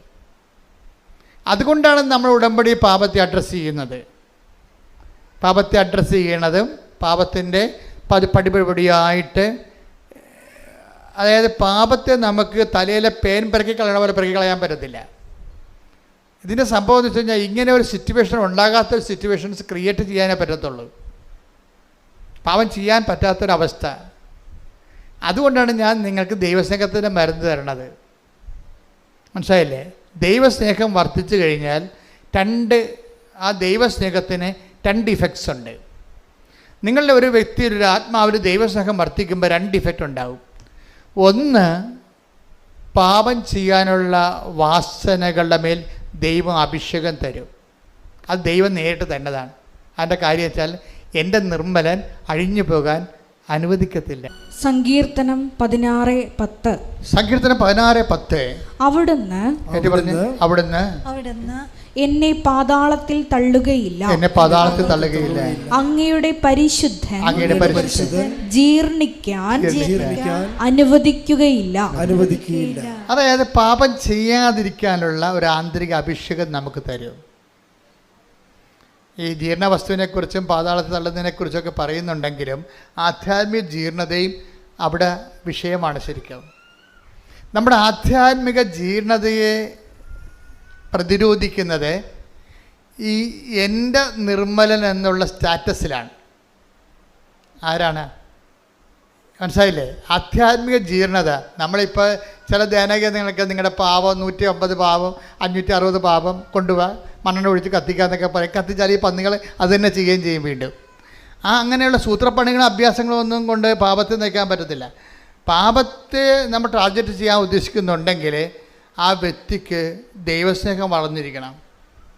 ദൈവസ്നേഹം വളർന്നാൽ 2 ഇഫക്റ്റ് വരും. എന്താ ഇഫക്റ്റ് പറയുന്നത്? ഒന്ന്, ദൈവത്തിനൊരു റിസ്ക് ഉണ്ട്. എന്താണ്? എൻ്റെ നിർമ്മലൻ ആധ്യാത്മിക ജീർണിക്കാൻ ഞാൻ അനുവദിക്കത്തില്ല. അത് നമുക്ക് സപ്പോർട്ട് കിട്ടുന്നതാണ്. പിന്നെ എന്താ വെച്ച് കഴിഞ്ഞാൽ നമ്മൾക്ക് തന്നെ ഇങ്ങനെയുള്ള സാഹചര്യങ്ങളോട് അഫിനിറ്റി കുറയും, താല്പര്യം. പാപം ചെയ്യാനുള്ള ഒന്നെങ്കിൽ 2 തരത്തിൽ, ഒന്നെങ്കിൽ ഒരു പ്രലോഭനത്തിൽ ഉൾപ്പെടുത്തരുത് നമ്മൾ പ്രാർത്ഥിക്കുമ്പോൾ അങ്ങനെയുള്ള സാഹചര്യങ്ങളിൽ നിന്ന് ഇരിക്കാനുള്ള സാധ്യതയെ ദൈവം ട്രേസ് ഔട്ട് ചെയ്യുന്നുണ്ട്. ഇപ്പം എന്താ പറയുക, ഞങ്ങളെ പ്രലോഭനത്തിൽ ഉൾപ്പെടുത്തരുത് എന്നല്ല പറയണത്. അപ്പം അതിൻ്റെ അർത്ഥം എന്താണ്? അങ്ങനെ ഒരു സിറ്റുവേഷൻ ഉണ്ട് ആധ്യാത്മിക ജീവിതത്തിൽ എന്ന് ഈശോ വെളിപ്പെടുത്തിയിരിക്കുന്നു. കൈയടിക്കട്ടെ. ആരാധനയും സ്തുതിയും പുകഴ്ചയും ഉണ്ടായിരിക്കട്ടെ. എൻ്റെ മക്കളെ, നമ്മുടെ ആധ്യാത്മിക ലൈഫിൽ ഇങ്ങനെ ഒരു സിറ്റുവേഷൻസ് ഉണ്ടെന്ന് ഈശോ ട്രേസ് ഔട്ട് ചെയ്തിരിക്കുന്നു. എന്താണ്? ഞങ്ങളെ പ്രലോഭനത്തിൽ ഉൾപ്പെടുത്തരുത്. ദാറ്റ് മീൻസ് അതിൻ്റെ പ്രൊവിഷൻ ഉണ്ടെന്ന് ഇല്ലേ? പ്രലോഭനത്തിൽ ഉൾപ്പെടാതെ ഒരു വ്യക്തിക്ക് ഇവിടെ ജീവിക്കാനുള്ള സാധ്യതയുണ്ടെന്ന് ആണ് ഈശോ. കാരണം ഈശോ മാത്രമേ ഈ രഹസ്യം പുറത്ത് പറഞ്ഞിട്ടുള്ളൂ. ഇത് രഹസ്യമാണ്. ഈശോ എന്തെല്ലാം രഹസ്യങ്ങൾ പറഞ്ഞിട്ടുണ്ട്. ഈശോ പറഞ്ഞ മൊത്തം രഹസ്യമാണ്. ലോകസ്ഥാപനം മുതൽ ഇന്ന് വരെ നിഗൂഢമായിരിക്കുന്നതെല്ലാം അവൻ വെളിപ്പെടുത്തുന്നു. അപ്പോൾ എന്താണ്? അവൻ രഹസ്യമാണ്. ഇത് രഹസ്യമാണ്. നമുക്ക് ജീവിക്കാൻ ഉദ്ദേശിക്കുന്നവൻ നിങ്ങൾ ഇവിടെയാണ് ഇൻവെസ്റ്റ് ചെയ്യേണ്ടതെന്നാണ് ഈശോ പറയണത്. നിങ്ങൾക്ക് സത്യസന്ധമായി ദൈവത്തിൻ്റെ നിർമ്മലയായിട്ടും ജീവിക്കാൻ ഉദ്ദേശിക്കുന്നുണ്ടെങ്കിൽ നിങ്ങൾ ദൈവസ്നേഹത്തിൽ വളരണം. ദൈവസ്നേഹത്തിൽ വളരാൻ ഉദ്ദേശിക്കുന്നുണ്ടെങ്കിൽ നിങ്ങൾ ക്രിസ്തുവിനോടുള്ള സ്നേഹത്തിലാണ് വളരേണ്ടത്. കാര്യം എന്താണ്? ക്രിസ്തു ദൈവത്തിൻ്റെ സ്നേഹത്തിൻ്റെ പ്രതിച്ഛായയാണ്. ദൈവം എത്രത്തോളം നമ്മളെ സ്നേഹിച്ചുവെന്ന് അവൻ്റെ മുൾക്കിടം നോക്കുമ്പോൾ അറിയാൻ പറ്റും. അവൻ എന്തുമാത്രം നമ്മളെ സ്നേഹിച്ചു വന്ന് അവൻ്റെ കരചരണങ്ങളെ ആണിപ്പഴും നോക്കുമ്പോൾ അറിയാൻ പറ്റും. അവൻ എന്തുമാത്രം നമ്മളെ സ്നേഹിച്ചു വന്ന് അവൻ്റെ ഹൃദയത്തിലെ തിരുവിലാവിലെ മുറിവ് നോക്കുമ്പോൾ അറിയാൻ പറ്റും. ശ്രുതിക്കട്ടെ. നമ്മൾ ഉടമ്പടിയിൽ എന്താ ചെയ്യണത്? അവൻ പറയണത് പോലെ ചെയ്യുക. അവൻ പറഞ്ഞത് എന്താണ്? എന്നെ സ്നേഹിക്കുന്നവൻ എൻ്റെ കൽപ്പന പാലിക്കട്ടെ. ഇവിടെ കൂടെ ശ്രുതിക്കട്ടെ. ഹല്ലേലൂയ. യോഹന്നാൻ 14:23 യേശു പ്രതിവചിച്ചു, എന്നെ സ്നേഹിക്കുന്നവൻ എന്റെ വചനം പാലിക്കും. അപ്പോൾ എന്റെ പിതാവ് അവനെ സ്നേഹിക്കുകയും ഞങ്ങൾ അവന്റെ അടുത്ത് വന്ന് അവനിൽ വാസമുറപ്പിക്കുകയും ചെയ്യും. 13:35 വായിച്ചേ. നിങ്ങൾ പരസ്പരം സ്നേഹിക്കുവിൻ. ഞാൻ നിങ്ങളെ സ്നേഹിച്ചതുപോലെ നിങ്ങളും പരസ്പരം സ്നേഹിക്കുവിൻ. നിങ്ങൾക്ക് പരസ്പരം സ്നേഹമുണ്ടെങ്കിൽ നിങ്ങൾ എന്റെ ശിഷ്യന്മാരാണെന്ന് അതുമൂലം എല്ലാവരും അറിയും. പത്രം കൊടുക്കുന്ന പോലെ എല്ലാവരെയും കർത്താവിനെ അറിയിക്കാൻ പറ്റും. പക്ഷേ ഏറ്റവും വലിയ അറിയിപ്പ് എന്താണ്? നിങ്ങൾക്ക് അവൻ പറയണ പോലെ ചെയ്യുകയല്ല ഉടമ്പടി. അവൻ പറഞ്ഞ ഏറ്റവും വലിയ വിഷയം എന്താണ്? നിങ്ങൾക്ക് പരസ്പര സ്നേഹമുണ്ടെങ്കിൽ നിങ്ങൾക്ക് പരസ്പരം സ്നേഹമുണ്ടെങ്കിൽ നിങ്ങൾ എൻ്റെ ശിഷ്യന്മാരാണെന്ന് മറ്റുള്ളവർ അറിയും. അപ്പോൾ പൊതുച്ചോറും കൊടുത്തിട്ട് ഓടിക്കളയരുത്. മനസ്സിലായില്ലേ? നിങ്ങൾ എന്തുകൊണ്ടത് കൊടുക്കണമെന്ന് പറയണം. മനസ്സിലായില്ലേ? പത്രം കൊടുത്തിട്ട് പോയി കളയരുത്. അതല്ല വിഷയം. ഞങ്ങൾ നിങ്ങളെ സ്നേഹിക്കുന്നു. കാരണം എന്താണ്? ക്രിസ്തു നമ്മളെ രണ്ടുപേരെയും സ്നേഹിക്കുന്നു. അത് വിഷയമാണ്. അതിനെ പറഞ്ഞ് മനസ്സിലാക്കണം. കഴിഞ്ഞ ദിവസങ്ങൾ ഓർത്തഡോക്സിൽ നിന്നൊരു ചേച്ചി ഒരു സാക്ഷ്യം പറഞ്ഞു. ഭയങ്കര ഇടിവെട്ട് സാക്ഷ്യമായിരുന്നു. പക്ഷേ എനിക്ക് അവസാനം പറഞ്ഞതാണ് എൻ്റെ ചങ്കക്കൊണ്ടത്. അവർ പറഞ്ഞു, കൃപാസനം ഇല്ലായിരുന്നെങ്കിൽ കുറേ പേര് പട്ടിണി കിടന്ന് മരിച്ചതെന്ന്.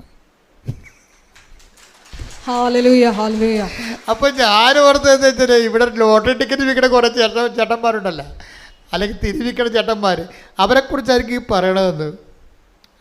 ഈ കൃപാസനം ഈ സ്ഥാപനം ഇല്ലെങ്കിൽ അവരല്ല ഉദ്ദേശിച്ചത്. അവരുദ്ദേശിച്ചത് കേരളത്തിൽ 10,200 അനാഥാലയങ്ങളുണ്ട്. അവിടെയെല്ലാം ഉടമ്പടി എടുത്ത ആൾക്കാർ ക്യൂ ആണ്. അവിടെ വസ്ത്രം കഴുകി കൊടുക്കാനും ഭക്ഷണം കൊടുക്കാനും ആശുപത്രി ക്ലീൻ ചെയ്യാനും നഖം വെട്ടി കൊടുക്കാനും കുളിപ്പിച്ച് കൊടുക്കാനും ആൾക്കാർ ക്യൂ ആണ്. അവർക്ക് സമയാസമയങ്ങളിൽ ഭക്ഷണം കൊടുക്കുകയും അവിടെ ഇല്ലായ്മയും വല്ലായ്മയും തിരക്കുകയും മരുന്ന് മേടിക്കാൻ കാശുണ്ടാകാൻ ചോദിക്കുകയും ആ ചീട്ട് വാങ്ങിച്ചിട്ട് മരുന്ന് വാങ്ങിച്ച് കൊടുക്കുകയും ചെയ്യും. അങ്ങനെ ഭയങ്കരമായൊരു സുവിശേഷ പേര് ലോകം മുഴുവൻ നടക്കുന്നുണ്ട്. അമേരിക്കയിൽ നിന്നും അതുപോലെ തന്നെ ഇംഗ്ലണ്ടിൽ നിന്നൊക്കെ വന്ന് സാക്ഷ്യം പറയുന്നവർ അവർ ചെയ്യുന്ന ചെയ്യുന്ന പ്രേക്ഷിത പ്രവർത്തനങ്ങളെക്കുറിച്ച് ഇവർ അച്ഛൻ ചോദിക്കും, സിസ്റ്റർ ചോദിക്കും. അപ്പോൾ അവരിതെല്ലാം തുറന്ന് പറയും എന്തൊക്കെയാണ് അവർ ചെയ്യണമെന്ന്. അപ്പോൾ ലോകം മുഴുവനും മനുഷ്യരെ സ്നേഹിക്കുകയാണ്. പക്ഷേ വൺ പോയിൻ്റ്, നിങ്ങളുടെ സ്നേഹവും നിങ്ങളുടെ ആനുകൂല്യങ്ങളും കൈപ്പറ്റുന്നത് എന്തിനാണെന്ന് അവർ ചോദിച്ചില്ലെങ്കിലും നിങ്ങൾ അങ്ങോട്ട് പറയണം. എന്താ കാര്യം? നമ്മൾ തമ്മിൽ കണ്ടു പരിചയമില്ല, പക്ഷേ നമ്മൾ രണ്ടുപേരെയും കണ്ടു പരിചയമുള്ള ഒരാളുണ്ട്. അയാളുടെ പേരാണ് ക്രിസ്തു. ഞാൻ പറയും നിങ്ങളെല്ലാം മറക്കണം എന്നാണ് എനിക്ക് പറയാനുള്ളത്. എനിക്കല്ലേ, എന്നിലൂടെ പരിശുദ്ധാത്മാവിന് നിങ്ങളോട് പറയാനുള്ളത് അതാണ്. നിങ്ങളെല്ലാം മറക്കണം. എന്ത് മറക്കണം?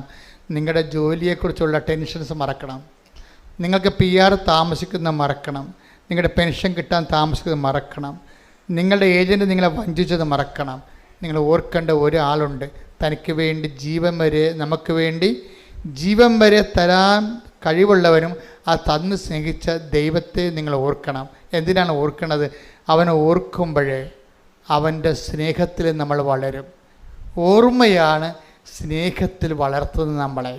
ഇപ്പം കുർബാന ഒരു ഓർമ്മയല്ലേ? കുർബാന ഓർമ്മയല്ലേ? എന്തിൻ്റെ ഓർമ്മയാണ്? അവൻ്റെ അവസാനത്തുള്ളി ചോര വരെ കുരിശിൽ പരിഹാരമായി നമുക്ക് വേണ്ടി ചിന്തിയതിൻ്റെ ഓർമ്മ. Do this in memory of me. ഇതെൻ്റെ ഓർമ്മയ്ക്കായി ചെയ്യുവിൻ. ഇതിൻ്റെ ഓർമ്മയ്ക്കായി ചെയ്യുവിന് അന്ത്യത്താഴത്തെക്കുറിച്ച് നമ്മൾ ചിന്തിക്കുമ്പോഴും ദൈവത്തിന് ചെയ്യാവുന്നതിൻ്റെ മാക്സിമം കമ്മിറ്റ്മെൻറ്റാണ് കുർബാനയിലൂടെ വരണത്. അത് ദൈവത്തിൻ്റെ സ്നേഹത്തിൻ്റെ അദമ്യമായ അവസാന രൂപമാണ്. അതുകൊണ്ടാണ് നമ്മൾ കുർബാന എന്ന് പറയുമ്പോൾ ഉടനെ മുട്ടേ നിൽക്കും നമ്മളല്ലേ. കുർബാന ഇതെൻ്റെ ശരീരമാണെന്ന് പറയുമ്പോൾ നമ്മളെന്ത് ചെയ്യും? മുട്ടേ നിൽക്കും. ആദരവോടെയും ആരാധനയോടെയും നമ്മൾ മുട്ടേ നിൽക്കുമ്പോൾ അത്താറയും മണ്ണ് കിലുങ്ങുകയും ധൂപം ആകാശത്തെ ഉയരുകയും ചെയ്യണത് ദൈവത്തിൻ്റെ സ്നേഹത്തിൻ്റെ ആഘോഷമാണ്. ശ്രുതിക്കട്ടെ ഹല്ലേലൂയ. വിളക്കിങ്ങനെ കത്തിച്ച് വെച്ച് കഴിഞ്ഞാൽ നമുക്ക് എന്ത് പറ്റും?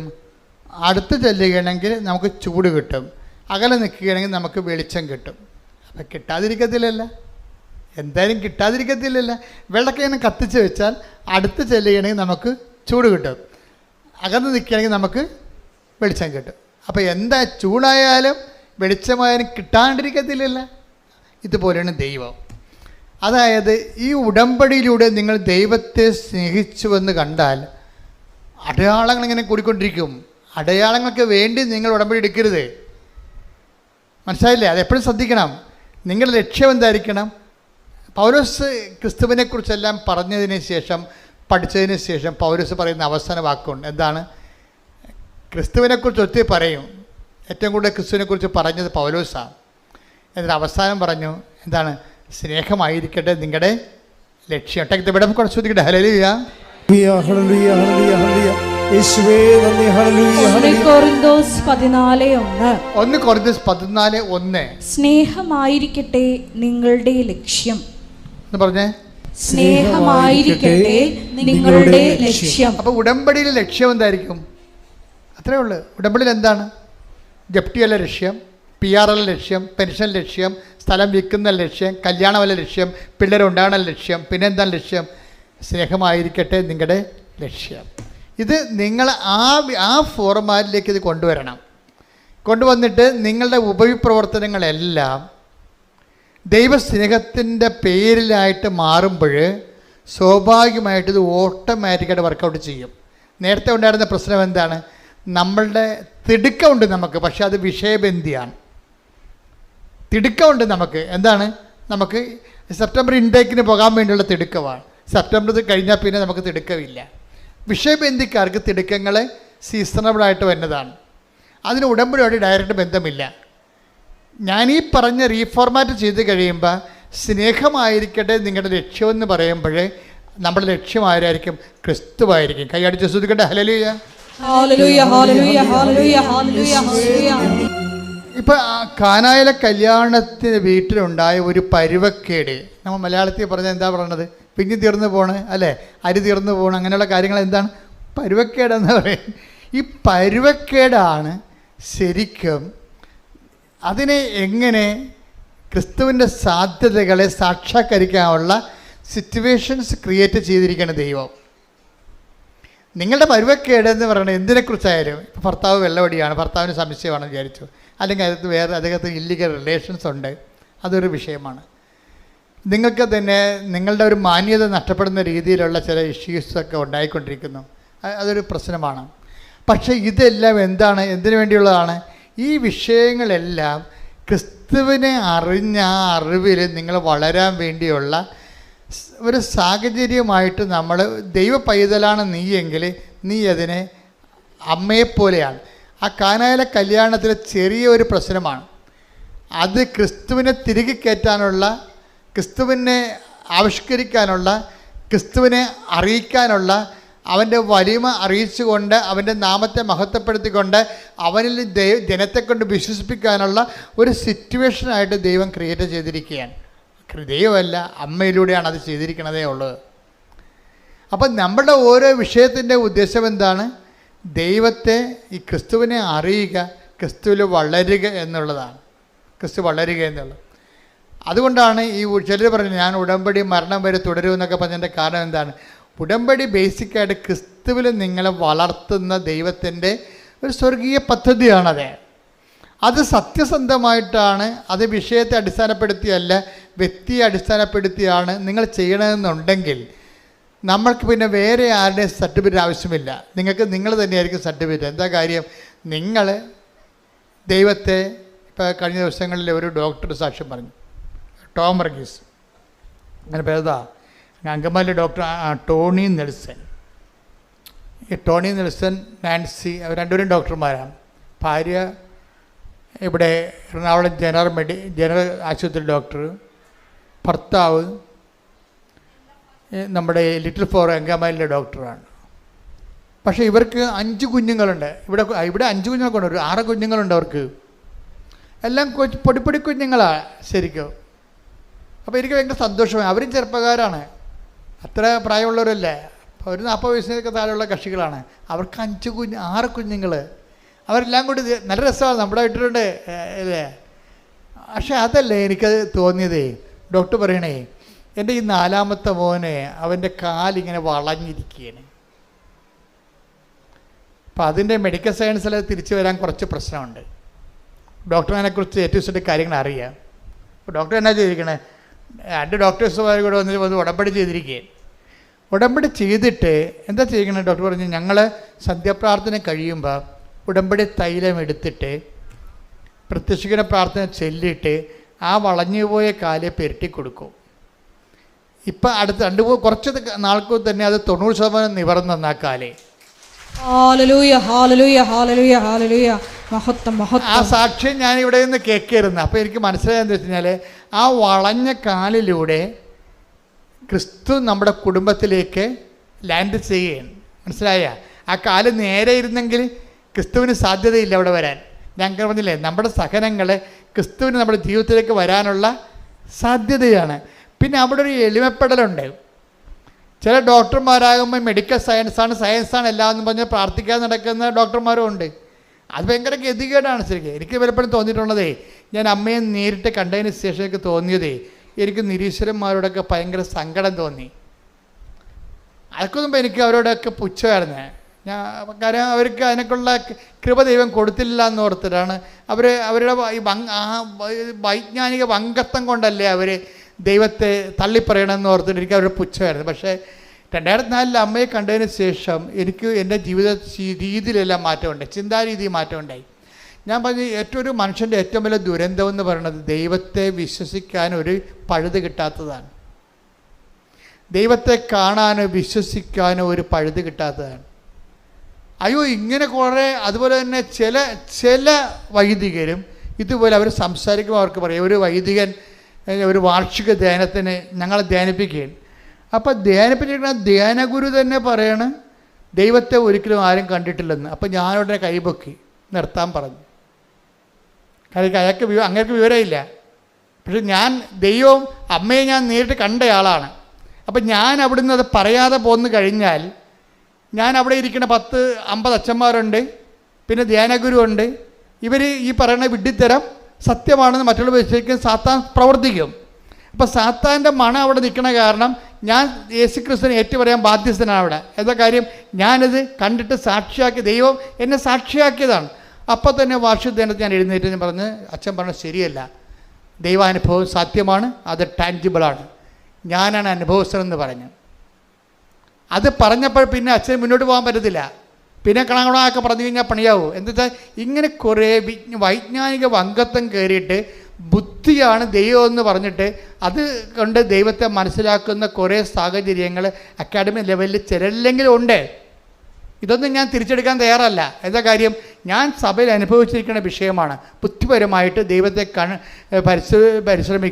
പരിശ്രമിക്കുകയും അതിൻ്റെ പേരിൽ ഉണ്ടാകുന്ന ആധ്യാത്മിക വരൾച്ചയുടെ പേരിൽ ഇവർ ദൈവമാണെന്നും പറഞ്ഞ് വേറെ ദൈവങ്ങളെ അവർ ബുദ്ധിപരമായിട്ട് ഉണ്ടാക്കുന്ന ദൈവങ്ങളെ സൃഷ്ടിക്കുകയും ജനത്തിൻ്റെ അവകാശങ്ങളെ നിഷേധിക്കുകയും ചെയ്യുന്ന ആധ്യാത്മിക വരൾച്ചയുണ്ട്.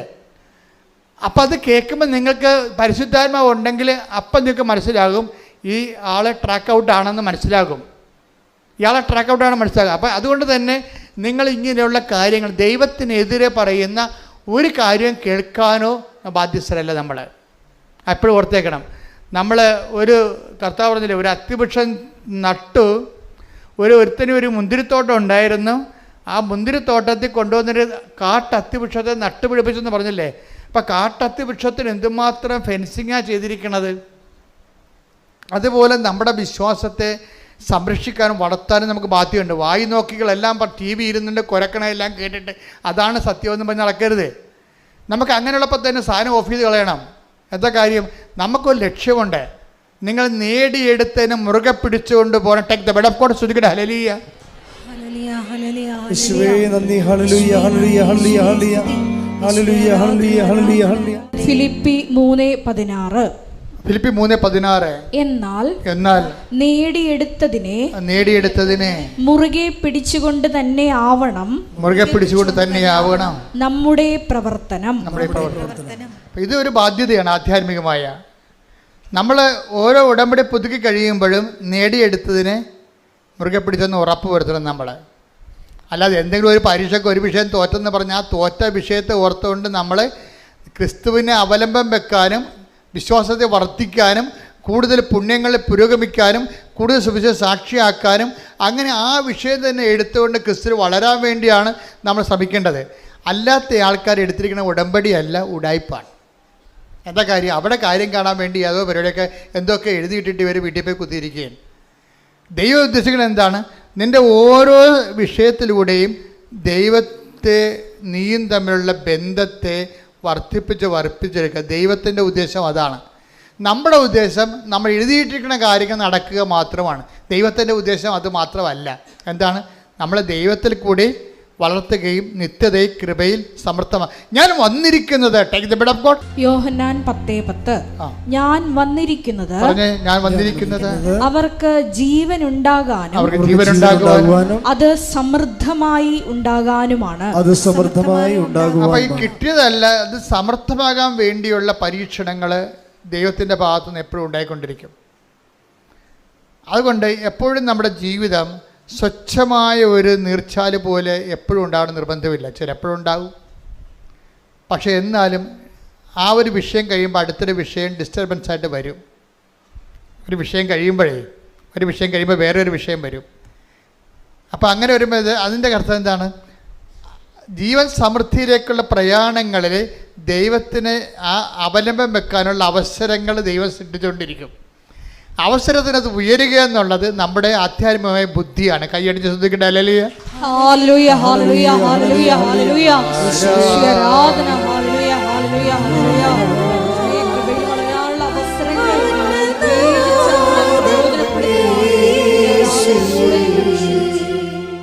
പിന്നെ എപ്പോഴും ശ്രദ്ധിക്കേണ്ടത് ചില സമയത്ത് നിലനിൽപ്പിനുള്ള വരം ഉണ്ടല്ലോ. നിലനിൽപ്പിനുള്ള ഉടമ്പടിയിൽ ഇപ്പോൾ ഒരു ഘട്ടം കഴിയുമ്പോൾ ഇപ്പോൾ ചിലപ്പോൾ ഇറിറ്റേഷൻസ് പോയിൻറ്റുകൾ വരും. ചിലപ്പോൾ നമുക്കൊരു അസ്വസ്ഥതയൊക്കെ തോന്നണ നമ്മൾ ഉടമ്പടിയിലാണെങ്കിൽ ചില സമയത്ത് നമുക്ക് ചില വിഷയങ്ങളൊക്കെ ചില ആൾക്കാരോട് സംസാരിച്ച് ഉടക്കി പിരിഞ്ഞ് ചിലയിടത്ത് ചെന്നപ്പോൾ നമ്മൾ വിചാരിക്കുന്ന കാര്യങ്ങളൊന്നും നടക്കണില്ല. അപ്പോൾ ഇറിറ്റേറ്റീവ് പോയിൻറ്റ്സ് ഒത്തിരി ഉണ്ടാകും ഇതിൻ്റെ അകത്ത്. നമ്മൾ ചോറിന് കല്ല് കടിക്കുന്ന പോലെ ഇടയ്ക്കുന്ന ഇറിറ്റേഷൻ പോയിൻ്റാണ്. ഇതിനെ അതിജീവിക്കാനുള്ള മാർഗമെന്ന് പറയുന്നത്, നിങ്ങൾ കുർബാന സ്വീകരിക്കുമ്പോഴും കുർബാന സ്വീകരിക്കാൻ പറ്റാത്ത അവസ്ഥയിലുള്ള ആൾക്കാരാണെങ്കിൽ നിങ്ങൾ സൽപ്രവൃത്തികൾ ചെയ്യുമ്പോഴുമൊക്കെ നിങ്ങൾ പ്രാർത്ഥിക്കണം, കർത്താവേ എനിക്ക് ആന്തരിക അഭിഷേകം തരണമെന്ന്. നിങ്ങൾ എന്ത് ചെയ്താലും, ഒരു ദാനധർമ്മം ചെയ്താലും, ഒരു പത്രം കൊടുത്താലും, ഒരു ഓർഫനേജിൽ പോയാലും, മറ്റുള്ളവർക്ക് നന്മ ചെയ്താലും നിങ്ങൾ കർത്താവിനെ പറഞ്ഞു, കർത്താവ് ഈ പ്രവർത്തനങ്ങൾ ഞാൻ എനിക്ക് ആന്തരികമായ അഭിഷേകം വർദ്ധിക്കാൻ വേണ്ടി കാഴ്ചവെക്കുന്നു എന്ന് പറയണം. ആന്തരിക അഭിഷേകം. ഈ ആന്തരിക അഭിഷേകം വന്നാൽ ഇറിറ്റേഷൻസ് കുറയും. ഇറിറ്റേഷൻസ് എന്ന് പറഞ്ഞാൽ എന്താണ്? ആവശ്യമില്ലാത്ത രീതിയിലുള്ള ഒരു ഉൾഭയങ്ങൾ, വിഷമതകൾ, നിരാശകൾ, സങ്കടങ്ങളൊക്കെ ഇല്ലേ, അത് ആവശ്യമില്ലാത്ത, നമ്മൾ ഉടമ്പടിയില്ല പക്ഷേ നമുക്ക് സങ്കടം ഉണ്ടാവും. അപ്പോൾ അങ്ങനെ ചില സിറ്റുവേഷൻസ് ഉണ്ടാകും. പുതിയ കാര്യങ്ങളൊക്കെ ചിലപ്പോൾ ഇറിറ്റേഷൻ പുതിയ വരും. ഉടമ്പടി വെക്കണ കാലത്തില്ലാഞ്ഞ കാര്യങ്ങൾ പുതുതായിട്ട്, അപ്പോൾ നമ്മൾ ജീവിതം മുന്നോട്ട് പോകില്ലേ, ഓരോ ദിവസവും പുതിയ പുതിയ ദിവസങ്ങൾ വരുമ്പോൾ പുതിയ പുതിയ പ്രശ്നങ്ങളൊക്കെ വരും. അപ്പോൾ അതിനൊക്കെ അതിജീവിക്കാനുള്ള മാർഗം എന്താണ്? ആന്തരിക അഭിഷേകം പ്രാർത്ഥിക്കണം. എന്ത് ചെയ്താലും ആന്തരിക അഭിഷേകം ഉണ്ടാകണം. ഇപ്പം ഞങ്ങളെ കഴിഞ്ഞ ദിവസങ്ങളിൽ ഞാൻ, നമ്മുടെ അലക്സ് അച്ഛൻ, ജോമോള്, പിന്നെ എൻ്റെ ഡ്രൈവർ സൂർബൽ, നമ്മുടെ ജനറൽ മാനേജർ, ഞങ്ങളെല്ലാവരും കൂടി ഒരു പ്രോഗ്രാം ഉണ്ടായിരുന്നു. ഈ നിലക്കൽ പള്ളി പോയി, കാട്ടിൻ്റെ ഉള്ളിൽ. അപ്പോൾ അവിടെ ഒരു അലങ്കര അസോസിയേഷൻ്റെ ഒരു യോഗ ഉദ്ഘാടനം ചെയ്യാൻ വേണ്ടി. അപ്പോൾ അവിടെ പോയപ്പോൾ ഞാനവിടുത്തെ പള്ളിയൊക്കെ പോയി, പള്ളിയൊക്കെ കുർബാനയൊക്കെ അർപ്പിച്ചു, പ്രൈവറ്റ് മാസ്. അപ്പം ഞങ്ങൾ നോക്കിയപ്പോൾ അവിടെ മാതാവിനെ കാണാനില്ല. അപ്പം ഞാൻ അരസ്വചന മാതാവില്ലല്ലേ ഇവിടെ. എനിക്ക് മാതാവില്ലാത്തത് ഞാൻ പള്ളിയായിട്ട് പോലും അംഗീകരിക്കത്തില്ല. അതൊരു കെട്ടിടം എന്നൊക്കെ ഞാൻ പറയത്തുള്ളൂ, കെട്ടിടം, നീണ്ട ഒരു കെട്ടിടം. അപ്പോൾ എന്താ ചോദിക്കുമ്പോൾ അത് എക്യുമെനിക്കലാണെന്ന് പറഞ്ഞു. എക്യുമെനിക്കൽ വെച്ച് കഴിഞ്ഞാൽ എല്ലാ സഭക്കാരും. അപ്പം ഞാൻ പറഞ്ഞു എല്ലാ സഭക്കാരും കൂടി ഇപ്പോൾ മാതാവ് പോയാന്ന് ചോദിച്ചു. അത് എല്ലാ സഭക്കാരുടെയും കൂടിയാണെന്ന്. അപ്പം ഞാൻ ചോദിച്ചു. അപ്പം നോക്കിയപ്പോൾ വേറെയും ചില ആൾക്കാരൊക്കെ പോയിട്ടുണ്ട്. മത്തിയാസൊക്കെ കാണാനില്ല അവിടെ. കർത്താവ് ഇതിൻ്റെ കാലത്ത് തിരഞ്ഞെടുത്ത ആളാണ് മത്തിയാസ്. മത്തിയാസിന് പകരം പൗലോസിനെയാണ് ശിഷ്യന്മാരായിട്ട് വെച്ചിരിക്കുന്നത്. എക്യുമെനിസം കൂടി വരുമ്പോൾ സഭയുടെ അടിസ്ഥാന വിശ്വാസ പ്രമാണങ്ങളെ ബലി ചെയ്തുകൊണ്ട് ഒരു എക്യുമെനിസത്തിൻ്റെ സാധ്യത ദൈവം അത് അംഗീകരിക്കുന്നതെന്ന് നമുക്കറിയത്തില്ല. മനുഷ്യർ തമ്മിൽ ഐക്യം ഉണ്ടാക്കുന്നതിനേക്കാൾ വലുത് വിശ്വാസത്തില്ല വ്യക്തത പാലിക്കുന്നതാണ്. അതിൻ്റെ പ്രശ്നമെന്ന് വെച്ച് കഴിഞ്ഞാൽ, പക്ഷേ എന്നാലൊരു ആശ്വാസം തോന്നി. എന്താ വെച്ചാൽ കുരിശിൻ്റെ വഴിയൊക്കെ ഉണ്ട് അതിൻ്റെ അകത്ത്. അപ്പോൾ കുരിശിൻ്റെ വഴിക്കുള്ള കുഴപ്പമെന്ന് പറയുമ്പോൾ, ഈ മാതാവിനെ വേണ്ടെന്ന് പറഞ്ഞ ആൾക്കാർക്ക് ഈ കുരിശിൻ്റെ വഴി മാതാവുണ്ടല്ലോ 4-ാം സ്ഥലത്ത് 13-ാം സ്ഥലത്തൊക്കെ മസ്റ്റായിട്ട് ആളുണ്ട്. ആളെല്ലായിടത്തും തന്നെ ഉണ്ട്. അപ്പോൾ അതൊരു ആശ്വാസമായി. ഏതായാലും കുരിശിൻ്റെ വഴി ഉണ്ടല്ലോ ഇതിൻ്റെ അകത്തെന്ന് വിചാരിച്ചപ്പോൾ ഒരു ആശ്വാസമായി. എന്താ കാര്യം? ആളുണ്ട് അവിടെ. കാരണം അങ്ങേരാണല്ലോ ഈ അപ്പോസ്തലന്മാരെല്ലാത്തിനെയും, തോമാശ്രീയാനെ ഉൾപ്പെടെയുള്ള ആൾക്കാരെ ഓരോ സ്ഥലത്തേക്ക് വിട്ടിരുന്നത് ആരാണ്? അമ്മയായിരുന്നു അവിടെ ഇവരുടെ ആസ്തി ഭദ്രതയായിട്ട് അവിടെ ഉണ്ടായിരുന്ന ആൾ. അപ്പം അമ്മയുടെ ഒരു കൂട്ടായ്മയിലാണ് ഈ അപ്പോസ്തലന്മാർ വളർന്ന് വന്നത്. അപ്പം അതുകൊണ്ട് നമ്മളും ആധ്യാത്മികമായിട്ട് വളർന്ന് വരുമ്പോൾ യേശുക്രിസ്തുവിനെ വളർത്തി ലോകത്തിന് കൊടുത്ത ഒരാളിൻ്റെ ആധ്യാത്മികതയേക്കാൾ വലിയൊരു ആധ്യാത്മികത സഭയ്ക്ക് കാഴ്ചവെക്കാനില്ല. അതിൻ്റെ ഏറ്റവും സമ്യക്കായിട്ടുള്ള ഇതും സമഗ്രമായിട്ടുള്ള രൂപമാണ് ഉടമ്പടി എന്ന് പറയുന്നത്. എന്താണ്? അവൻ പറയണ പോലെ ചെയ്തുകൊണ്ട് ക്രിസ്തുവിൽ വളരുക, ക്രിസ്തുവിൽ വളർത്തുക. ശ്രദ്ധിക്കട്ടെ. ഹല്ലേലൂയ, ഹല്ലേലൂയ, ഹല്ലേലൂയ, ഹല്ലേലൂയ. മഹത്വം, ആരാധന, ആരാധന. ഹല്ലേലൂയ.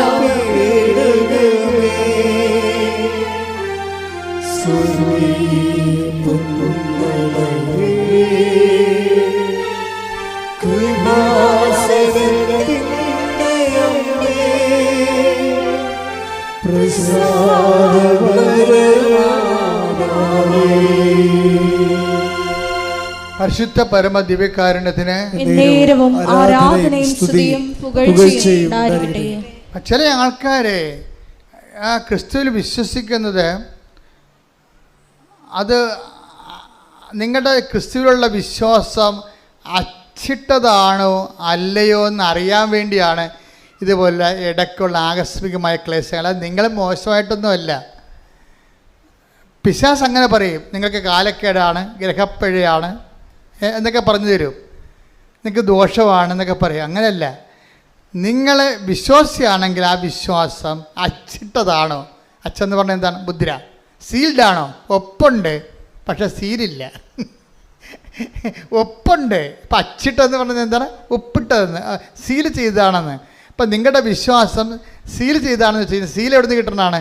ഇപ്പോൾ കളക്ടർമാർ ഒപ്പിട്ടാലും പറയും നിങ്ങൾ പോയി ക്ലർക്കിനെ കൊണ്ട് സീൽ ചെയ്യിച്ചോളാൻ പറയും. ഏതാണ് ഓഫീസ് അറിഞ്ഞിട്ടാണ്, അതിൻ്റെ ഇത് പേഴ്സണലായിട്ടുള്ള സംഭവമല്ല, ഇത് ഓഫീസ് അറിഞ്ഞിട്ടാണ് ഈ പേപ്പർ ഇഷ്യൂ ചെയ്തിരിക്കുന്നതിനാണ് സീലെന്ന് പറയണത്. അതാണ് നമ്മൾ സീലില്ലെങ്കിൽ ആ ബർത്ത് സർട്ടിഫിക്കറ്റ് പോലും വില ഉണ്ടാകത്തില്ല. ചിലപ്പോൾ അവിടെ പഞ്ചായത്ത് സെക്രട്ടറിയുടെ ഒപ്പ് കാണും, പക്ഷേ പഞ്ചായത്തിൻ്റെ സീല് വേണം അവിടെ. എന്താണ് ഓഫീസ് അറിഞ്ഞിട്ടാണ് ഇത് നിങ്ങൾക്ക് തന്നിരിക്കണതെന്ന്. അതുപോലെ തന്നെ വിശ്വാസത്തിന് അച്ചിട്ട വിശ്വാസങ്ങളുണ്ട്. അച്ചിട്ട വിശ്വാസം എന്ന് പറഞ്ഞാൽ എന്താണ്? ദൈവവും സ്വർഗവും അറിഞ്ഞിട്ടാണ് ഈ സംഭവം നിങ്ങൾ വിശ്വാസത്തിൽ വളർന്നിരിക്കുന്നത്. നിങ്ങളുടെ വിശ്വാസത്തിൻ്റെ പേഴ്സണലായിട്ടുള്ള ഉദ്യമങ്ങൾ മാത്രമല്ല, ദൈവത്തിന് നിങ്ങളുടെ വിശ്വാസ വളർച്ചയെക്കുറിച്ച് അറിയാം. അതിനാണ് ഇടയ്ക്ക് ക്ലേശങ്ങൾ വരണത്. പിടിയാ, ഇടയ്ക്ക് ക്ലേശങ്ങൾ വരുവേ. ഇപ്പം നിങ്ങൾ ഓർക്കുന്ന ഉടമ്പടി എടുക്കുമ്പോൾ എല്ലാ ക്ലേശവും തീരുമെന്നാൽ മതി, അങ്ങനെയല്ല. ഉടമ്പടി എടുക്കുമ്പോൾ നമുക്ക് ക്ലേശങ്ങൾക്ക് പിടിച്ചു നിൽക്കാൻ വേണ്ടി നമുക്ക് ഉറപ്പ് കിട്ടും ദൈവത്തിൻ്റെ കൂടെ. അതാണ് ഈശോ, അതായത് ദൈവത്തിൻ്റെ കൂടെ പോകുമ്പോൾ ഇവിടെ വരുന്നൊരു വിഷയമെന്ന് പറയണത്, ശ്രദ്ധിക്കേണ്ട കാര്യമെന്ന് പറയണത്, നമ്മൾ ഇപ്പം കഴിഞ്ഞ ദിവസം ഉണ്ടായിരുന്നൊരു സാക്ഷ്യം. അയാളൊരു സിംഗപ്പൂർ ജോലി ചെയ്യുന്ന ഭാര്യയും ഭർത്താവും. അപ്പോൾ അവർക്ക് എന്തോ ആ വിഷയം ഞാൻ ശരിക്കും ഓർക്കണില്ല, പക്ഷേ ഭാര്യയുടെ പാസ്പോർട്ട് അവരെ എംബസി പിടിച്ചു വെച്ചു. ആ ക്രിമിനൽ കേസിൽ പാസ്പോർട്ട് പിടിച്ചു വെച്ചു. അത് വിചാരണയായി. പിന്നെ അവസാനം ഇവർ അകത്ത് പോണ കണ്ടീഷനായി. ഭാര്യയും ഭർത്താവും അകത്ത് പോണ കണ്ടീഷനായി. അപ്പം അങ്ങനെ വന്നപ്പോൾ ഭർത്താവും ഭാര്യയും പറഞ്ഞു, നമുക്കൊരു കാര്യം ചെയ്യാം. എന്താ കാര്യം? അവർ ഉടമ്പടി എടുത്തിട്ട് അവർ പറഞ്ഞു, നമ്മൾ തമ്മിലിന് ഈ വിഷയത്തിൽ ദൈവം ഇടപെടണ വരെ ശാരീരികമായ ബന്ധമില്ല. പിന്നെ എന്തു ചെയ്യും? നമ്മുടെ ശമ്പളമെല്ലാം നമ്മൾ പാവത്തിന് കൊടുക്കും. നോക്കിയേ, അതൊരു ഉടമ്പടിയാണ്. അവർ ഉടമ്പടിയുടെ ഉള്ളിൽ വേറൊരു ഉടമ്പടി ചെയ്തിരിക്കുകയാണ്. Covenant within covenant. അവർ കവനൻ്റിലാണ്, പക്ഷെ അവർ വേറൊരു കവനൻ്റ് എടുത്ത്. എന്താണ്? നമ്മൾ രണ്ടും അകത്തുപോടാണ് നമ്മുടെ കുഞ്ഞുങ്ങൾ പരാതിന് വഴിയാധാരമാകും. അപ്പോൾ നമ്മൾ ഈ വിഷയം മേജർ പ്രോബ്ലമാണിത്. ഇതിൽ ഇടപെടണമെന്നുണ്ടെങ്കിൽ നമുക്കൊരു പണി ചെയ്യാം. നമ്മൾ ദൈവത്തിൽ വിശ്വസിക്കുന്നു എന്നുള്ളത് ദൈവത്തിനെ ഒന്ന് വിശ്വസിപ്പിച്ചെടുക്കണ്ടേ? അതാണ് വിഷയം. നമ്മൾ ദൈവത്തിൽ വിശ്വസിക്കുന്നു. ഓഫീസിൻ്റെ സീല് വേണ്ടേ? ഒപ്പിട്ട് മാത്രം പോരാ, ഓഫീസിൻ്റെ കൺകറൻസ് വേണം. അതുകൊണ്ടത് നമ്മൾ ദൈവത്തിൽ വിശ്വസിക്കുന്നു എന്നുള്ളത് ദൈവത്തിനെ കൊണ്ട് വിശ്വസിപ്പിക്കാൻ വേണ്ടി നമ്മൾ ഈ വിഷയം സീരിയസ് എടുക്കുന്നു. എന്താണ്? ദൈവം ഈ വിഷയത്തിൽ ഇടപെടുന്നവരെ നമ്മൾ തമ്മിൽ ശാരീരികമായ ബന്ധമില്ല, അബ്സ്റ്റെയിൻ ചെയ്തിരിക്കുന്നു. രണ്ടാമത്തത് എന്താണ്? നമുക്ക് കിട്ടുന്ന ശമ്പളം നമ്മൾ പാവത്തങ്ങൾക്ക് ദൈവത്തിൻ്റെ പേരിൽ കൊടുക്കും. അപ്പോൾ ദൈവത്തെ മനസ്സിലാകും നമ്മൾ ദൈവത്തിൽ വിശ്വസിക്കുന്നുവെന്ന്. പിന്നെ എന്താണ്? ആ വിഷയം ദൈവം ഇടപെടും. അതൊക്കെ അപ്പോൾ അവർക്ക് വന്ന ഒരു ഭയങ്കര പ്രശ്നമാണ്. 2 കുഞ്ഞുങ്ങളുണ്ട്. അതിനെ ഇവർ ജയിലിലായ കുഞ്ഞുങ്ങളെ വളർത്താൻ പറ്റത്തില്ല. പക്ഷേ ആ വിഷയത്തെ അവർ കാണുന്നത് എന്താണ്? ഞങ്ങൾ ഇത്രയും കുഞ്ഞുനാൾ മുതൽ പ്രാർത്ഥിച്ചു, കുഞ്ഞുനാൾ മുതൽ ദൈവമെന്ന് വിളിച്ചു, പെരുന്നാൾ നടത്തി, എല്ലാ കാര്യവും കുടുംബ പ്രാർത്ഥന മുടക്കാൻ പോയിട്ട് ഞങ്ങൾക്കിങ്ങനെ സംഭവിച്ചില്ല എന്നല്ല അവർ പറയണത്. അവർ പറഞ്ഞത് എന്താണ്? നമ്മളിത്രയും വൃത്തിയും മെനയായിട്ട് ജീവിച്ചിട്ട് പോലും നമുക്ക് ഇഷ്യൂ ഉണ്ട്. അതിൻ്റെ അർത്ഥം എന്താണ്? നമ്മൾ ദൈവത്തിൽ വിശ്വസിക്കുന്നു എന്നുള്ള കാര്യം ദൈവത്തിനെ വിശ്വസിപ്പിച്ചെടുത്തിട്ട് ഓഫീസ് സീല് വാങ്ങിക്കണം, അച്ചിട്ട് വാങ്ങിക്കണം, സ്വർഗത്തിൻ്റെ സീൽ. ഇപ്പം നമുക്കുള്ള പ്രശ്നത്തെ ഒപ്പ് മാത്രമേ ഉള്ളേ, സീല് മേടിക്കണം. അതാണ് വിഷയം. ഉടമ്പടിയിൽ വൃത്തിയും മെനവായിട്ട് നിങ്ങൾ ഇൻവെസ്റ്റ് ചെയ്താൽ ഓഫീസ് സീല് കിട്ടും. ദൈവത്തിനെ വിശ്വസിക്കണ്ടേ? ദൈവത്തിന് വിശ്വസിക്കണമല്ല നിങ്ങളാ. അതുകൊണ്ട് അവരെന്ത് ചെയ്ത്? നമ്മളിനി ശാരീരിക ബന്ധമില്ല. ആ സാക്ഷി നിങ്ങൾ കേൾക്കണം കേട്ടോ, അപ്പീൽ ചെയ്തിട്ടുണ്ടേ. പിന്നെ എന്താണ്?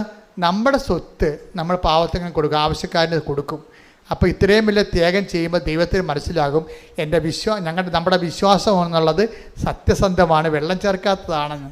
എൻ്റെ ദൈവവേദനയിലെ എന്തെങ്കിലും ഇഷ്യൂസ് ഇതുപോലെ വരുമ്പോൾ നമ്മുടെ വിശ്വാസം വെള്ളം ചേർക്കാത്തതാണെന്ന് നിങ്ങൾ ദൈവത്തെ ബോധ്യപ്പെടുത്താൻ വേണ്ടി നിങ്ങൾ ഉടമ്പടിക്കുള്ളിൽ വേറൊരു ഉടമ്പടി കൂടി എടുത്തു കഴിയുമ്പോൾ നമുക്ക് ജീവിതത്തിൽ ദൈവത്തിൽ വളരാൻ പറ്റും. വളരണം, നിങ്ങൾ വളരട്ടെ. വിശുദ്ധവാരം അതിനായി വിനിയോഗിക്കാം. ദൈവം അനുഗ്രഹിക്കട്ടെ. Praise the Lord. എഴുന്നേൽക്കുക, ശ്രുതികട ഹല്ലേലൂയ. പരമദിവ്യകാരുണ്യത്തിന് ആരാധനയും സ്തുതിയും പുകഴ്ചയും ഉണ്ടായിരിക്കട്ടെ. പരിശുദ്ധ പരമദിവ്യകാരുണ്യത്തിന് ആരാധനയും സ്തുതിയും പുകഴ്ചയും ഉണ്ടായിരിക്കട്ടെ. എൻ്റെ പെൺമക്കളെ, നമ്മൾ ആരാധനയിലേക്ക് രോഗസൗഖ്യത്തിലേക്കും പ്രവേശിക്കുകയാണ്. കർത്താവ് നിങ്ങൾ ഓൺലൈനിൽ, നിങ്ങളെയും തീർത്ഥാടനത്തിൽ ഇവിടെയുള്ളവരെയും ഓൺലൈനിൽ ഉണ്ടാകാൻ പോകുന്നവരെയും കർത്താവ് അനുഗ്രഹിക്കുകയും ആശ്വസിപ്പിക്കുകയും ശക്തിപ്പെടുത്തുകയും നിങ്ങൾക്ക് ആവശ്യമായ വിടുതൽ നൽകുകയും ചെയ്യുന്ന ദൈവികമായ സമയമാണ്. ഇടിമുഴക്കം പോലെ ശ്രുതിക്കട്ടെ. ഹല്ലേലൂയ ഹല്ലേലൂയ മഹത്വം മഹത്വം ആരാധന ആരാധന ഹല്ലേലൂയ ഹല്ലേലൂയ ഹല്ലേലൂയ യേശുവേ നന്ദി യേശുവേ ആരാധന ഹല്ലേലൂയ മഹത്വം മഹത്വം ആരാധന ആരാധന ഹല്ലേലൂയ ഹല്ലേലൂയ ഹല്ലേലൂയ ഹല്ലേലൂയ യേശുവേ നന്ദി യേശുവേ ആരാധന ഹല്ലേലൂയ മഹത്വം മഹത്വം ആരാധന ആരാധന ഹല്ലേലൂയ. കർത്താവേ, നിന്റെ ഉന്നതമായ നാമത്തിന് സ്വസ്ഥം ചെയ്യുന്നു. മക്കളെ ശ്രദ്ധിച്ചുകൊണ്ടിരിക്കട്ടെ. കർത്താവ് നിന്റെ ഉന്നതമായ നാമത്തിന് സ്വസ്ഥം ചെയ്യുന്നു. കർത്താവേ, നിന്റെ വിശുദ്ധ പൗരോഹിത്യത്തെ മഹത്വപ്പെടുത്തണമേ. കർത്താവേ, സഭയിലുള്ള സാന്നിധ്യം പ്രകടമാക്കണമേ. 39 വർഷം ഞാൻ അർപ്പിച്ച കുർബാനയുടെ യോഗ്യതയാണ്. കൃപാസ്ഥാനത്താറെ ജീവനോടെ പ്രത്യക്ഷപ്പെട്ട പരിശുദ്ധ അമ്മയുടെ മാധ്യസ്ഥത കൽത്താറയിൽ നടന്ന 10,000-കണക്കിന് ആരാധന ശക്തിയാൽ അടിപ്പിട പോലെ വൈദാഘാതം പോലെ ദൈവികമായ ശക്തി ഞങ്ങൾക്ക് ആവശ്യിക്കട്ടെ. മാർഗരോഗങ്ങൾ, തീരാവേദികൾ, ദുരിതങ്ങൾ യേശുവിന്റെ നാമത്തിൽ മാറിപ്പോകട്ടെ. ഉച്ച മുതൽ ഉള്ളംകാല് വരെ ഈശോ എല്ലാ കോശങ്ങളിലും, എല്ലാ പേശികളിലും, അസ്ഥികളിലും, ഞരമ്പുകളിലും, എല്ലാ ആന്തരിക അവയവങ്ങളിലും കർത്താവിന്റെ വിശുദ്ധമായ രക്തം നിറയട്ടെ. കരൾ രോഗങ്ങൾ, കുഷ്ഠരോഗങ്ങൾ, അതുപോലെ പ്രഷർ രോഗങ്ങൾ, ഷുഗർ രോഗങ്ങൾ യേശു ക്രിസ്തുവിന്റെ ഉന്നതമായ നാമത്തിൽ മാറിപ്പോട്ടെ. ഈശോ അങ്ങനെ വിശുദ്ധമായ രക്തത്താൽ തിരുവിടാവിൽ ഒഴുകുന്ന വിശുദ്ധമായ രക്തത്താൽ അങ്ങനെ മക്കളെ കഴുകണമേ എന്ന് പ്രാർത്ഥിക്കുന്ന കുഞ്ഞുങ്ങളെ, പൊടിക്കുഞ്ഞുങ്ങളെ, ഗർഭിണികളെ, ഗർഭസ്ഥ ശിശുക്കളെ കർത്താവിന്റെ രക്തത്താൽ നിറയട്ടെ. മാർഗരോഗങ്ങള്, തീരാവേദികള്, ജീവദുരിതങ്ങള് യേശുവിന്റെ നാമത്തിൽ മാറിപ്പോകട്ടെ.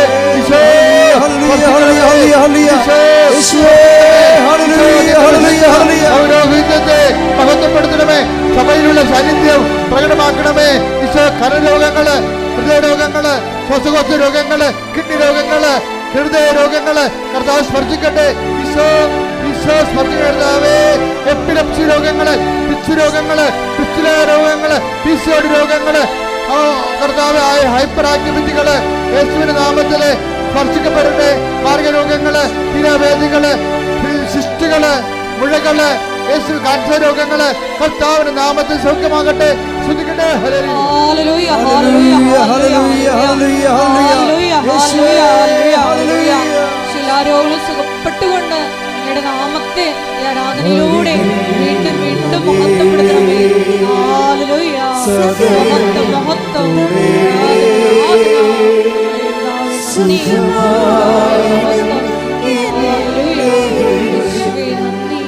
ഇപ്പൊ ചെയ്തുകൊണ്ടിരിക്കുന്ന ജോലി നഷ്ടപ്പെട്ടവരെ,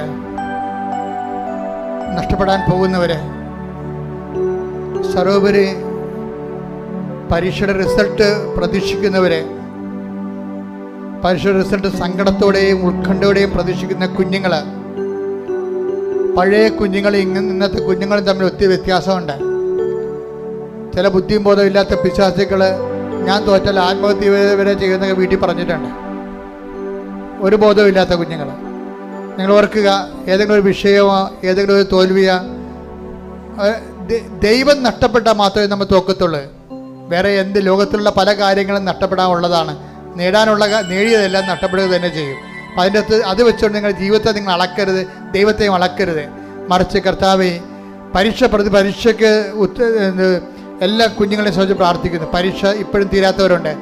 അതേസമയം റിസൾട്ട് പ്രതീക്ഷിക്കുന്നവരുണ്ട്. യോഗ്യതാ പരീക്ഷകൾ, മത്സര പരീക്ഷകൾ, യൂണിവേഴ്സിറ്റി പരീക്ഷകൾ, സ്കൂൾ പരീക്ഷകൾ, അതിൻ്റെ റിസൾട്ട് പ്രതീക്ഷിക്കുന്നവരെ എല്ലാം സംബന്ധിച്ച് പ്രാർത്ഥിക്കുന്ന കർത്താവേ, അവരുടെ മനസ്സിൻ്റെ ആശങ്കകളെ നീ ഏറ്റെടുക്കണമേ. അവിടെ മാതാപിതാക്കന്മാരുടെ ആശങ്കകൾ, കുഞ്ഞുങ്ങളെക്കുറിച്ചുള്ള ആശങ്കകൾ നീ ഏറ്റെടുക്കണമെന്ന് പ്രാർത്ഥിക്കുന്നു.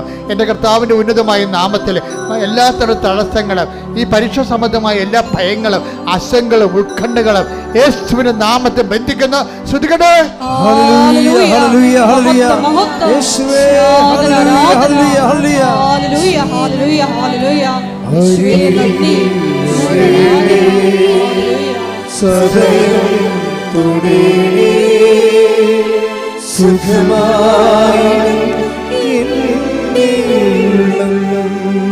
പരിശുദ്ധ പരമദിവ്യകാരുണ്യത്തിന്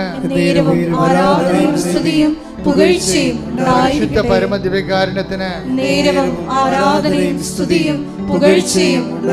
എൻ്റെ മക്കളെ, ഭവനമില്ലാത്തവര്, ഭവനത്തിന് വേണ്ടി അപേക്ഷ വെച്ചിട്ടുള്ളവർ സർക്കാരിലും അല്ലാതെയും, വഴിയില്ലാത്തവര്, അവരുടെ ജോലി സംബന്ധമായ തർക്കങ്ങളിൽ കിടന്നവർ, സസ്പെൻഷൻ കിട്ടിയിട്ടുള്ളവർ, തിരിച്ചു കയറുന്നതിന് വേണ്ടി ഉടമ്പടി ചെയ്തിട്ടുള്ളവർ, മക്കളില്ലാത്തവർ, വഴക്കിലും വിദ്വേഷത്തിലിരിക്കുന്നവർ, അതുപോലെ തന്നെ ഭാര്യാഭർത്താക്കന്മാരെ പിരിഞ്ഞിരിക്കുന്നവർ, വിവാഹ നിശ്ചയത്തിലിരുന്ന നിശ്ചയങ്ങൾ നഷ്ടപ്പെട്ടിട്ടുള്ള നിശ്ചയം പോയിട്ടുള്ളവർ, വിവാഹം താമസിക്കുന്നവർ, അങ്ങനെ ഓരോരോ പല പല മരുന്നുകൾ കഴിച്ചിട്ട് മടുത്തിട്ട് മനസ്സ് നിരാശപ്പെടുകയും വീട്ടിലൊരു അല്ലാത്തൊരവസ്ഥയിൽ കഴിയുന്നവരുണ്ട്. അവരെല്ലാം ഈ ആരാധനയെ പരിശുദ്ധമ്മക്ക് ജീവനോടെ പ്രത്യക്ഷപ്പെട്ട പരിശുദ്ധമ്മയുടെ മാധ്യസ്ഥത്തിൽ ഈ നിമിഷത്തേക്ക് ഈ ധ്യാനം കേൾക്കുന്ന നിമിഷങ്ങൾ അവർക്ക് ദൈവത്തിൻ്റെ കൃപയുണ്ടാകാനും അമ്മ മാതാവിൻ്റെ മുല്ലപ്പൂ സുഗന്ധം വീശാനും അമ്മയുടെ മഴവില് കാണുവാനും അങ്ങനെ ദൈവം നമ്മുടെ കൂടെ ഉണ്ടെന്നുള്ള ബോധ്യം അങ്ങനെ ഒരു ആർക്കെങ്കിലും ആശങ്കകളോ ദൈവം കൂടെ ഉണ്ടോ ഇല്ലയെന്ന് ഓർത്ത് വിഷമിക്കുന്ന ആൾക്കാർക്കെല്ലാം കൃത്യമായ അടയാളം ലഭിച്ചുകൊണ്ട് മാതാവിൻ്റെ പ്രത്യക്ഷ സ്ഥിരീകരണം അവരുടെ ജീവിതത്തിൽ സംഭവിക്കാൻ വേണ്ടി യേശു ക്രിസ്തുവിൻ്റെ ഉന്നതമായ നാമത്തിൽ നിൻ്റെ ആദികൾ, വേദികൾ, നിൻ്റെ ഭാരങ്ങൾ, നിൻ്റെ ആശങ്കകൾ യേശുവിൻ്റെ നാമത്തിൽ മാറിപ്പോകട്ടെ. ശ്രുതികട്ടെ.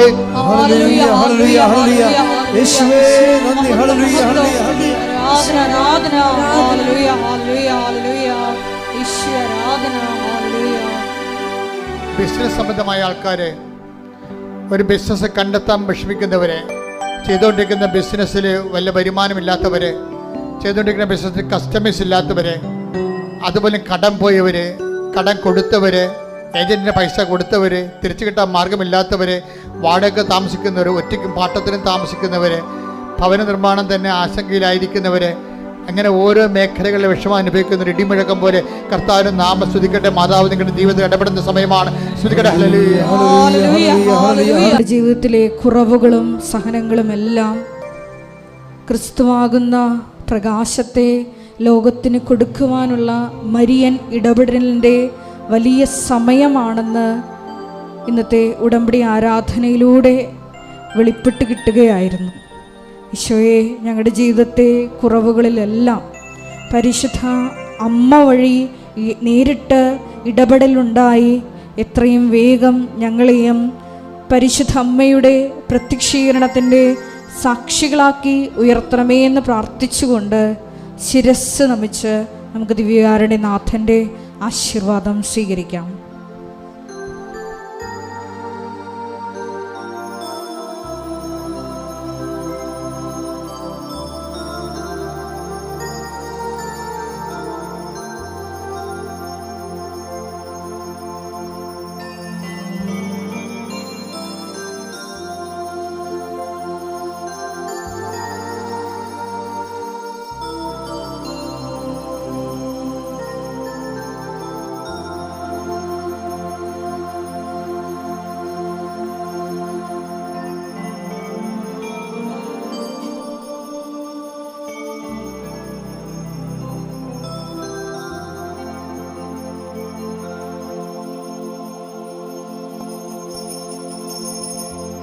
പരിശുദ്ധ പരമമാ ദിവ്യകാരുണ്യമേ,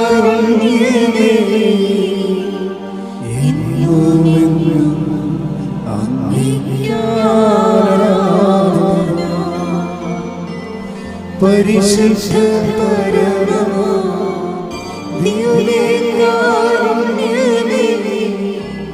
എന്നുമെന്നും അങ്ങേക്ക് ആരാധന. പരിശുദ്ധ പരമമാ ദിവ്യകാരുണ്യമേ, എന്നുമെന്നും